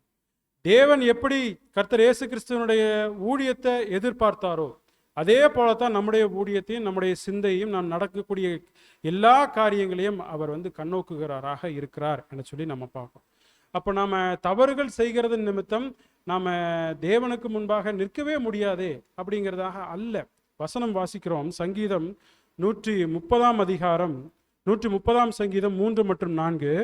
கர்த்தாவே, நீர் அக்கிரமங்களை கவனித்திருப்பீரானால் யார் நிலை நிற்பான்? ஆண்டவரே, உமக்கு பயப்படும்படிக்கு உம்மிடத்தில் மன்னிப்பு உண்டு. ஆன் பண்ணுங்க, ஆன் ஆகல. கர்த்தாவே, நீர் அக்கிரமங்களை கவனித்திருப்பீரானால் யார் நிலை நிற்பான்? உமக்கு பயப்படும்படிக்கு உம்மிடத்தில் மன்னிப்பு உண்டு. ஸோ நாம் தேவனிடத்துல பயந்தவர்களாக பயபக்தியோடு இருக்கும் பொழுதுதான் அந்த இடத்துல மன்னிப்பு இருக்கிறதாக சொல்லி பார்க்கும். அப்படிப்பட்ட அந்த மன்னிப்பு என்பது நம்மளை அக்கிரமக்காரர்களாக தேவன் பார்க்கறதில்லை. கர்த்தர் இயேசு கிறிஸ்துவனுடைய நீதியின் வஸ்திரம் நம்மை நீதிமானாக பார்க்கும்படி அங்கே செஞ்சிருக்கு. ஸோ நாம் தவறுகள் ஒருவேளை செய்கிறது நிமித்தம் நம்ம கிருபாசனத்தண்டை போகிற பொழுது நமக்கே உண்டான மன்னிப்பு என்பது அங்கே இருக்கிறதாக நம்ம சொல்லி பார்க்கணும். ஸோ ஒவ்வொரு டைமும் ஒரு வேளை தப்பு செஞ்சுட்டு நம்ம போகலாமா? ஒரு முறை நம்ம தவறு செஞ்சுருக்கோம், அது நம்ம திருத்திக்கிட்டு அடுத்தடுத்த ஊழியத்திற்கு அடுத்த காரியங்களை தான் நம்ம பார்க்கணும். போயிட்டு ஊழியத்தை செஞ்சுட்டு திரும்பவும் அதே தவறு இந்த மாம்சத்துக்கு உண்டான காரியங்களவே மீண்டும் மீண்டும் மீண்டும் செய்கிறது என்பது அது கூடாது. ஸோ ஒன்ஸ் நம்ம ரெக்கக்னைஸ் பண்ணிட்டோம், ரியலைஸ் பண்ணிட்டோம்னா கிருபாசனத்துக்கு முன்பாக போய் முழங்கால் படியிட்டு தேவனிடத்தில் மன்னிப்பை பெற்றுக்கொண்டு அதை மீண்டும் மீண்டுமாக செய்வது என்பது அது மனப்பூர்வமான பாவத்திற்குள்ளாக போய். ஸோ மனப்பூர்வமான பாவம் என்பது தேவன் அதை மன்னிக்கிறது இல்லை அன்பான சகோதர சகோதரிகள். ஸோ எந்த நேரத்திலும் அந்த உண்மைத்தன்மை அந்த பற்றுறுதி தேவனிடத்தில் அது காணப்படணும்னு சொல்லி பார்க்கணும். அப்போது உத்தமமாக இருப்பது என்பதை சொல்லி நம்ம பார்த்துட்டோம் இல்லைங்களா? உத்தமமாக எப்படி நடக்கணும்னு சொல்லி நம்ம இந்த டைட்டிலில் ஆரம்பித்து தியானிச்சுட்டு வந்தோம். அப்போ உத்தமமாக இருப்பது என்பதை சொல்லி பார்த்த பிற்பாடு இப்போ ஊழியம் எப்படி உத்தமமாக செய்வது, ஒரு சின்ன எக்ஸாம்பிள் பார்க்கலாம். சவுல் ராஜா பாருங்க, அவருடைய துவக்கம் என்பது எப்படி இருந்ததுன்னா மிகவும் தாழ்மையாக இருந்துச்சு. அவருக்கு கடந்து வந்த அந்த வாய்ப்பு, சவுல் என்னவாக இருந்தார்? பழைய ஏற்பாட்டில் சொல்றேன் நான். சவுல் பழைய ஏற்பாட்டு காலத்தில் இருந்துட்ட சவுல், அவருக்கு அந்த வாய்ப்பு கிடைக்குது. ராஜா என்கிற அந்தஸ்து, முதல் ராஜா அவர் தானுங்களா? அப்போ அவர்கிட்ட வந்து அந்த வாய்ப்பு கடந்து வருது பாருங்க. 1 சாமுவேல் 9ஆம் அதிகாரம் 21வது வசனம். அப்பொழுது சவுல் பிரதியுத்தரமாக, நான் இஸ்ரவேல் கோத்திரங்களிலே சிறிதான பென்யமீன் கோத்திரத்தான் அல்லவா? பென்யமீன் கோத்திரத்து குடும்பங்களிலெல்லாம் என் குடும்பம் அற்பமானது அல்லவா? நீர் இப்படிப்பட்ட வார்த்தையை என்னிடத்தில் சொல்வானேன் என்றான். ஸோ இந்த இடத்துல என்ன காணப்படுது சவுல் இடத்துல? நான் எப்படி போய் செய்யறது? இது ஒரு மிகப்பெரிய வேலையா இருக்கு, இது நான் செய்யறதுக்கு தகுதியே இல்லை. ஸோ அந்த இடத்துல காணப்பட்ட தாழ்மை பிற்பாடு என்ன ஆச்சுங்க? தாவீதை கொல்ற அளவுக்கு போகுது. நான் அந்த ராஜ்ய பாரத்தில் இருக்கிறேன். ஸோ அந்த அவருடைய துவக்கம் என்பது நல்லதாக இருந்துச்சு, ஆனால் முடிவு என்பது என்னது? மோசமாக ஆச்சு. அதே போலதான் சாலமோன் ராஜா, அவர் வந்து ஞானவானாக அங்கே இருந்தார், தேவனிடத்திலேயே கேட்டு பெற்றுக்கொண்டவர். அவருடைய துவக்கம் என்னவாக இருந்துச்சு? நல்லா இருந்துச்சு. ஆனால் ஊழியம், அவருக்குண்டான அந்த ராஜ்ய பாரத்தின் முடிவு என்னவாக இருந்துச்சு? மோசமாக போச்சு. அப்போ அதுபோல இந்த அர்ப்பணிப்பின் ஜீவியத்தில் நாட்களில் உடன்படிக்கை செய்து உள்ள வந்தாச்சு. நான் எப்படி இந்த ஊழியத்தை செய்யறது? அப்படி ஸ்டார்ட் ஆன அந்த ஊழியம் பிற்பாடு என்னாச்சு? நான் தான் இந்த ஊழியத்தை செஞ்சா கரெக்டா இருக்கும் இல்லைங்களா? பாருங்க, இந்த ஊழியத்தின் துவக்கம் தாழ்மையில் ஆரம்பிக்குது, வைராக்கியத்தோடு அங்கே இருக்கு. நான் எப்படி படிக்கிறது, நான் எப்படி பேசுறது, இப்படி எல்லாம் இருந்துட்டு நான் எப்படி இந்த ஊழியத்தை மேற்கொள்றது? அப்படி காணப்பட்ட அந்த ஊழியத்தின் அனுபவங்கள் பிற்பாடு தாழ்மையிலிருந்து என்னவாக மாறுதுன்னா, நான் இல்லாம எப்படி, நான் இல்லாம இந்த காரியத்தை எப்படி அது நிறைவேற்ற முடியும்? இல்லை அன்பான சகோதர சகோதரிகளே, கர்த்தர் கல்லை கொண்டு என்ன பண்ணிடுவாரு? போதிக்க வேண்டும் என்றால் போதிச்சிருவார். அவருக்கு என்ன அவசியமோ அதை கொண்டு அவர் நிறைவேற்ற வல்லவராக இருக்கிறார். அது நாம இருந்துட்டாலும் சரி, இல்லைனாலும் சரி, ஒரு ஊழியம் அல்லது எதுவாக இருந்துட்டாலும் அவர் சொல்ல அந்த காரியம் ஆகும். அவர் நில்லுன்னு சொன்னா அந்த காரியம் நின்றும், உட்கார்ந்துரும், ஓடுனா ஓடிடும். ஸோ அவர் ஒரு காரியத்தை செய்ய அவர் மட்டும் போதுமானவராக அங்கே இருக்கிறார் என சொல்லி பார்க்கணும். அப்போ உத்தம ஊழியம் எவ்வாறு செய்வது என சொல்லி பார்க்கும் பொழுது அந்த இடத்துல தேவைப்படுவது பலியா அல்லது கீழ்ப்படுதலா? நெக்ஸ்ட் ஸ்லைட் போடுங்க. பிரியமான சகோதர சகோதரிகளே, அப்போ ஒவ்வொருவருடைய ஊழியத்தின் ஆவி அது தேவன் அங்கீகரிக்கணும்னா அங்க தேவைப்படுவது பலியா அல்லது கீழ்ப்படுதலா? ஸோ ஊழியம் செய்வதற்கு அந்த இடத்துல காணப்பட வேண்டியது முதலாவது பலியா அல்லது கீழ்ப்படிதலா என சொல்லி பார்க்கும் பொழுது 1 சாமுவேல் 15ஆம் அதிகாரம் 22வது வசனம். அதற்கு சாமுவேல், கர்த்தருடைய சத்தத்துக்கு கீழ்ப்படிகிறதை பார்க்கிலும் சர்வாங்க தகனங்களும் பலிகளும் கர்த்தருக்கு பிரியமாய் இருக்குமோ? பலியை பார்க்கிலும் கீழ்ப்படிதலும் ஆட்டுக்கடாக்களின் நினத்தை பார்க்கிலும் செவி கொடுத்தலும் உத்தமம். ஸோ கர்த்தருடைய சத்தம், அதுக்கு முதலாவது நாம் என்ன செய்யப்பட வேண்டும்னா கீழ்ப்படியணும். எப்படி கீழ்ப்படியணும் பாருங்க, பலியை பார்க்கிலும் கீழ்ப்படிதலும் ஆட்டுக்கிடாக்களின் நினத்தை பார்க்கிலும் செவி கொடுத்தலும் உத்தமம். ஸோ உத்தமம் என்ன என சொல்லி பார்க்கிற பொழுது பிரியமான சகோதர சகோதரிகளே, பலிக்கு முன்பாக கீழ்ப்படிதல் என்பது அங்கே அவசியமாக. தேவனுடைய சத்தத்திற்கு நம்ம சத்தியம் கேட்கிறோமா? சத்தியத்தில் வரக்கூடிய காரியங்கள் என்னென்ன, அதுக்கு முற்றுமுடிய கீழ்ப்படியணும்.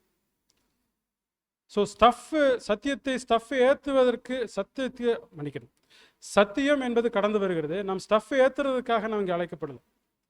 பெற்றுக்கொண்ட வசனத்தின் பிரகாரம் முதலாவது கீழ்ப்படிய வேண்டும். கீழ்ப்படிதல் என்பது முதலாவது அங்கே காணப்படுது. பிற்பாடுதான் பலியானது அங்கே அங்கீகரிக்கப்படக்கூடியதாக இருக்கு. இப்போ நம்ம ஆசரிப்பின் கூடாரத்தில் எந்த இடத்துல இருக்கிறோம்? அர்ப்பணிப்பு செய்துட்ட பிற்பாடு ஆசரிப்பு கூடாரத்தில் நம்ம எந்த நிலைமைக்குள்ள இருக்கிறோம்? பரிசுத்த ஸ்தலத்திற்குள்ள நம்ம காணப்படுகிறோம் பிரியமானவர்கள். ஸோ நம்முடைய பரிசுத்த ஸ்தலத்துல காட்டப்படக்கூடிய இந்த தூப கலசத்துல சுகந்த வாசனையானது திரையை கடந்து போய் அந்த 2ஆம் திரையை கடந்து போகணும். அது தேவன் அங்கீகரிக்கக்கூடியதாக அங்க இருக்கணும். அப்போ கர்த்தர் இயேசு கிறிஸ்து எவ்வாறு ரத்தம் சிந்தி மரிச்சு அது தேவனுக்கு சுகந்த வாசனையாக இருந்ததோ, அவருடைய ரத்தம் சிந்துதல் கிருபாசனத்தின் மேல தெளிக்கப்பட்டதாக சொல்லி பார்க்குற அந்த காளையினுடைய அந்த பலியானது, அந்த காளையினுடைய பலி 2ஆம் திரையை கடந்து கொண்டு போய் பிரதான ஆசாரியன் தெளிக்கிறார் உடன்படிக்கையின் பெட்டியின் மேல. அதே போல ஆட்டுக்கிடாவினுடைய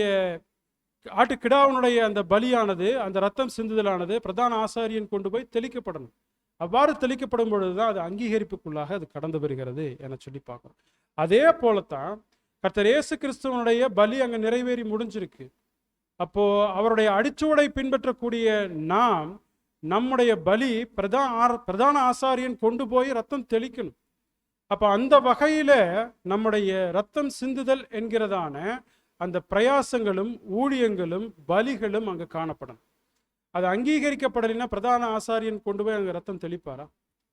பிரதான ஆசாரியனாகிய கர்த்தர் இயேசு கிறிஸ்து நம்முடைய பலியை ஏற்றுக்கொண்டு அது பிதாவினிடத்துல கொண்டு போய் அது சுகந்த வாசனையாக அல்லது பலியை ஏற்றுக்கொள்ளக்கூடியதாக பிரதான ஆசாரியன் அந்த திரையை கடந்து கொண்டு போய் தெளிக்கணும்.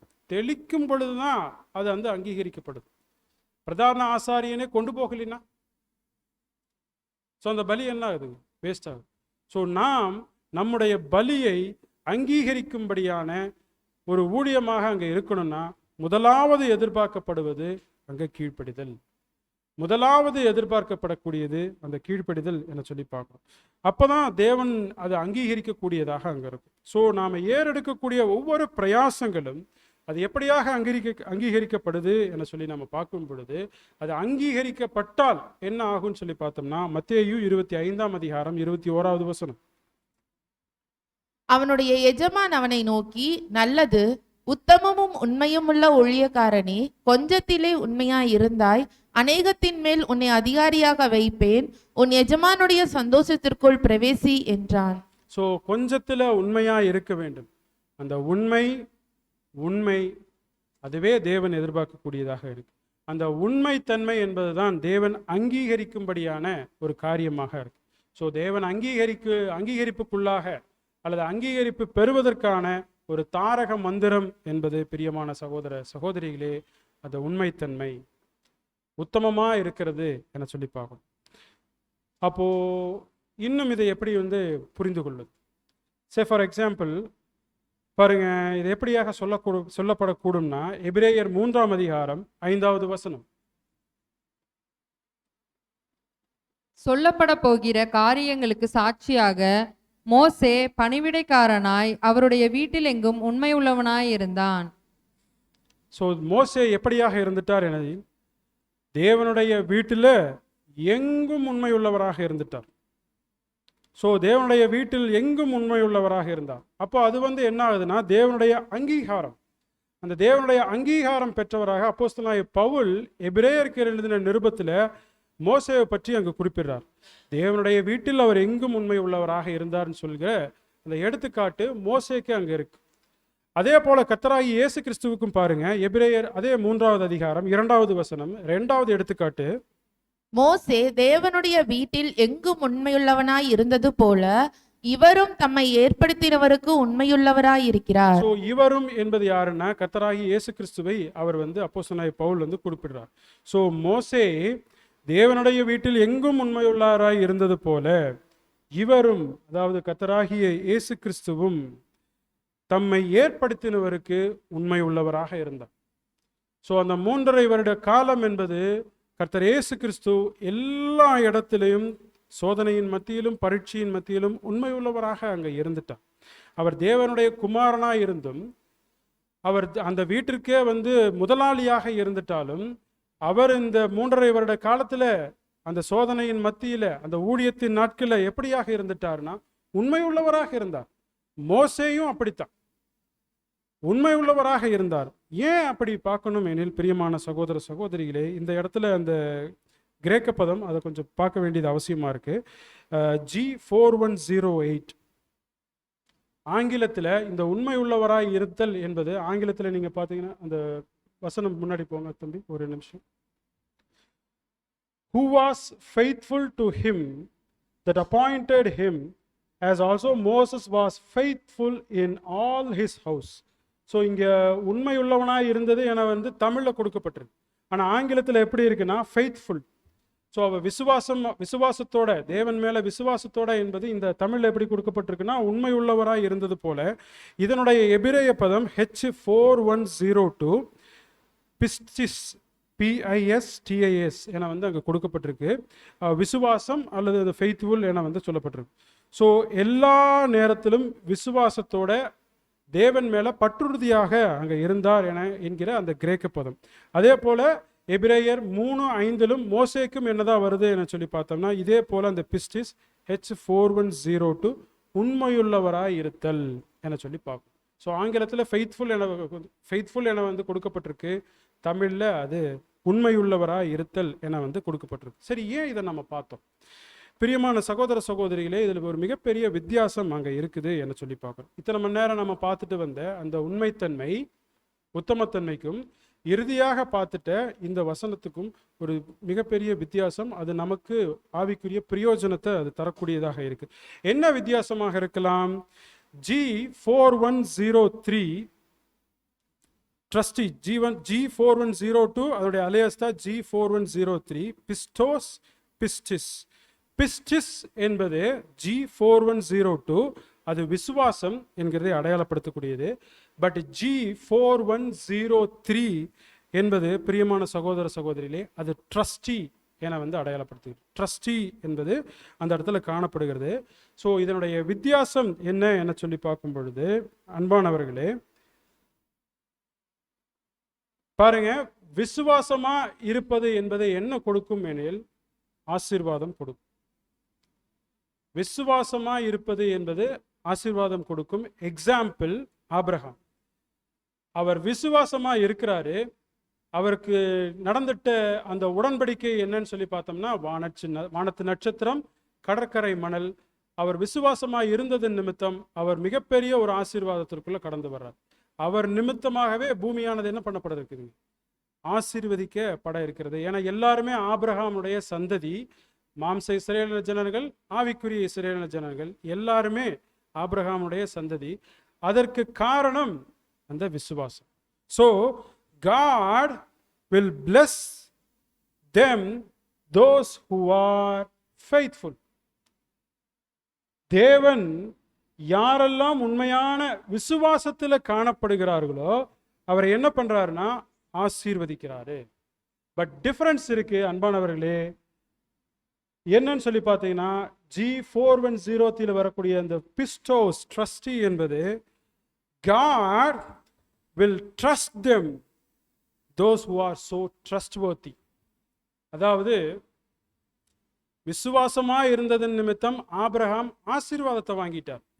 ஆனா மோசே கிட்டையும் இயேசு கிறிஸ்துவிட்டையும் இருந்தது மிகப்பெரிய வித்தியாசம். என்ன தெரியுங்களா? அவங்க உண்மையுள்ளவர்களாக இருந்தாங்க. அவங்க உண்மையுள்ளவர்களாக இருந்து தேவன் கொடுத்துட்ட ஊழியத்தை உத்தமமாக நிறைவேற்றி முடிச்சார். ஆபிரகாமுக்கு இருந்தது விசுவாசம், அது அவருக்கு நீதியாக எண்ணப்பட்டுச்சு. அவரை உத்தமத்தன்மை அவர் காமிச்சிட்டார். பட் மோசே கிட்டையும் கர்த்தர் இயேசு கிறிஸ்து கிட்டையும் எதிர்பார்க்கப்பட்டது வித்தியாசம். அது என்னன்னா அவங்க ட்ரஸ்ட்வர்த்தியாக இருந்தாங்க. God will trust them, those who are trustworthy are very true. விசுவாசத்தோட இருந்தா ஆசீர்வாதம். பட் உண்மையாக எல்லா இடத்துலையும் நீங்க இருந்தீங்கன்னா, அதாவது நாம இருந்தோம்னா நமக்கு என்ன ஊழிய வாய்ப்பு எனில் தேவன் நம்மளை நம்பி ஒரு பொறுப்பு கொடுப்பான். அந்த பொறுப்பு மோசே கிட்ட கொடுக்கப்பட்டுச்சு. இஸ்ரேல் ஜனங்களை வழி நடத்திட்டு போனார். இயேசு கிட்ட அந்த பொறுப்பு கொடுக்கப்பட்டுச்சு. மீட்கும் பொருளாக அவருடைய நீதியை நிரூபித்து காமிச்சார். ஆபிரகாமுக்கு எதிர்பார்க்கப்பட்ட நீதி விசுவாசம். மோசே கிட்ட எதிர்பார்க்கப்பட்ட நீதி உண்மைத்தன்மை. கர்த்தர் இயேசு கிறிஸ்துவனிடம் எதிர்பார்க்கப்பட்டது அந்த ஜீவனை கொடுத்து மீட்கும் பொருளாக நிறைவேற்றி முடிச்சாரு. அது அவருக்கு நீதியாக பார்க்கப்பட்டுச்சு. அதனால தான் அந்த ஜீவ உரிமை மீண்டுமாக அவருக்கு கொடுக்கப்பட்டது. ஸோ யார் யார் இடத்துல தேவன் என்ன எதிர்பார்க்கிறாரோ அந்த எதிர்பார்ப்பை முழு மனதோட நம்ம செஞ்சு முடிச்சோன்னு வைங்களேன், ஆசீர்வாதம் இல்லை. அதை தாண்டி என்ன வருதுங்க? God will trust them. தேவன் அவங்களை நம்புறார். தேவன் ஆசீர்வதிக்க மட்டும் செய்யல, தேவன் நம்புறாரு. மோசே இந்த காரியத்தை நிறைவேற்றி முடிப்பார். நம்பினாருங்களா? நிறைவேற்றி முடிச்சாரு. அதாவது கொண்டு போகப்பட்டது, அங்க கீழ்ப்படியாமைக்குள்ள போய் கானானுக்குள்ள பிரவேசிக்க முடியல. பட் வழி நடத்துதல் என்பது மோசேயினிட காணப்பட்டுச்சு இல்லைங்களா? அத்தனை லட்சம் ஜனங்களையும் அவங்க கூட்டிட்டு போனாரா இல்லையா? தேவன் நம்பினதுனால தான் அவருக்கு அந்த ஊழிய வாய்ப்பு கிடைச்சது. கர்த்தர் இயேசு கிறிஸ்துவின் இடத்துல நம்ம பார்க்கலாம், இவர் இது செய்து முடிப்பார் என்பது அவருக்கு தெரியும். பட் இருதயத்தன்மையில அந்த உண்மைத்தன்மை பார்த்து அவருக்கு அந்த ஊழிய வாய்ப்பை கொடுக்கிறாரு. கர்த்தர் இயேசு கிறிஸ்து நிறைவேற்றி முடிச்சார். அதனால மகிமையில் கர்த்தரோடு கூட இருக்கிறார். அதே போல அன்பான சகோதர சகோதரிகளே, அந்த ஒரு அங்கீகரிப்பு வேணும். நாம வெறுமனே விசுவாசத்திற்குள்ள நம்ம கடந்து வரலாம். நம்ம மகா பரிசுத்த விசுவாசத்திற்குள்ள கடந்து வந்திருக்கிறதுனுடைய தாழ்பரியம் என்ன தெரியுங்களா? மகா பரிசுத்த விசுவாசத்தை பெற்றுக்கொண்டோம்னா, அதற்குண்டான உண்மைத்தன்மை காமிச்சோம்னா, தேவன் நமக்கு என்ன பண்ணுவாருங்க? ஆசீர்வாதம் மாத்திரம் கொடுக்கிறவர் இல்லை, நம்ம இடத்துல பொறுப்பை கொடுப்பார். நம்ம இடத்துல இந்த காரியத்தை நீ செய் என்கிற பொறுப்பை அங்க கொடுக்கக்கூடியவராக அங்க இருக்கிறார் பிரியமான சகோதர சகோதரி. So God will trust them, those who are so trustful, those who are so trustworthy, those who are so true in their heart. நம்முடைய இருதயத்திலிருந்து முழுமனதாக இருதயபூர்வமாக நம்ம எல்லாமே செய்யணும் அன்பான சகோதர சகோதரி. இதுதான் தகப்பனுக்கான பிள்ளைகளின் உத்தம ஊழியம். இதுதான் தகப்பனுக்கான பிள்ளைகளின் உத்தம ஊழியம். ஏதோ நாம அறக்க பறக்க செய்யறதில்லை. எல்லா நேரங்களிலும் முழு இருதயத்தோட நீங்க செய்யும் பொழுது, நாம் சகோதர சகோதரிகளாக, சகோதரனே சகோதரியே, நாம் இருதயத்தோன்மையோடு செய்கிற பொழுது தேவன் நம்மை ஆசீர்வதிக்கிறவராக மாத்திரமல்ல, தேவன் நம்மை நம்பி பொறுப்பை கொடுக்கக்கூடியவராக அங்கே இருக்கிறார் என்பதுதான் தகப்பனுக்கான பிள்ளைகளின் உத்தம ஊழியம் என்பதாக நம்ம சொல்லி பார்க்கிறோம். ஸோ அன்புக்குரிய சகோதர சகோதரிகளே, இப்படிப்பட்ட ஒரு ஊழியத்தை செய்வதற்கு இந்த ஒரே வாய்ப்பிற்குள்ளாக, ஒரே அழைப்பிற்குள்ளாக நாம் சகோதர சகோதரிகளாக இணைக்கப்பட்டிருக்கிறோம். தேவனுடைய அருமையான இந்த வாய்ப்பை பெற்றுக்கொண்ட நாம் ஒவ்வொருவரும் உத்தம ஊழியம் செய்யும்படியாக நாம் நடக்கிற பொழுது கர்த்தர் இயேசு கிறிஸ்து நம்மை பிதாவினிடத்துல பரிந்து பேசி நமக்கான ஒரு ஸ்தானத்தை அவர் கொடுக்க பிரியமுள்ளவராக இருக்கிறார். இறுதியாக ஒரு வசனத்தை கூட நம்ம வாசிக்கலாம். 2 தீமோத்தேயு 2:15 வசனம். நீ வெட்கப்படாத ஊழியக்காரனாயும் சத்திய வசனத்தை நிதானமாய் பகுத்து போதிக்கிறவனாயும் உன்னை தேவனுக்கு முன்பாக உத்தமனாக நிறுத்தும்படி ஜாக்கிரதையாயிரு. ஸோ நம்ம சத்திய வசனத்தை அதாவது சத்திய வசனத்தை நிதானமாய் பகுத்து போதிக்கிறவராயும் என்பது ஏதோ போதிக்கக்கூடியதை மட்டும் இங்கே சொல்லலை. அந்த இடத்துல நம்ம ஒவ்வொருவருக்கும் உண்டான அந்த ஊழிய வாய்ப்பை நம்ம பொருத்திக்கலாம். சகோதரனாகட்டும் சகோதரியாகட்டும், எந்த ஒரு சின்ன ஊழியமாக இருந்துட்டாலும் நீ வெட்கப்படாத ஊழியக்காரனாயும் உனக்கு கொடுத்திருக்கக்கூடிய ஒவ்வொரு ஊழியத்தையும் நீ தேவனுக்கு முன்பாக உத்தமமாக செய்து முடிச்சிரு. அதுதான் உனக்கு உண்டான வேலை. அதை நீ நிறைவேற்றி முடிக்கிற பொழுது உண்மையும் உத்தமம் உள்ள ஊழியக்காரனே என சொல்லி கர்த்தர் நம்மை ஆசீர்வதிக்கக்கூடியவராகவும் நம்மை பிதாவினிடத்துல அறிமுகம் செய்யக்கூடியவராகவும் அங்க இருக்கும். நாம் ஆவியின் ஜீவியம் பெற்றுக்கொள்ள முடியும். அந்த ஒரு ஆசீர்வாதத்திற்குள்ளாக அழைப்பதற்காகத்தான் தேவன் இப்படி ஒரு வாய்ப்பு கொடுத்திருக்காங்க. இப்படியாக தகப்பனுக்கான பிள்ளைகளின் உத்தம ஊழியம் என சொல்லி இன்றைய நாள் பொழுது இந்த தியானத்தை செய்யும்படியாக, தியானத்தை வழங்கும்படியாக தேவன் கொடுத்த இந்த மிக பெரிதான ஒரு வாய்ப்பிற்கு உள்ளத்தின் ஆழத்திலிருந்து நன்றியை தெரிவித்துக் கொள்கிறோம். தேவன் தாமே இந்த காரியத்தை ஆசீர்வதிப்பாராக. பொறுமையோடு கூட கேட்ட உங்கள் ஒவ்வொருவரையும் தேவன் தாமே ஆசீர்வதிப்பாராக. ஆமென்.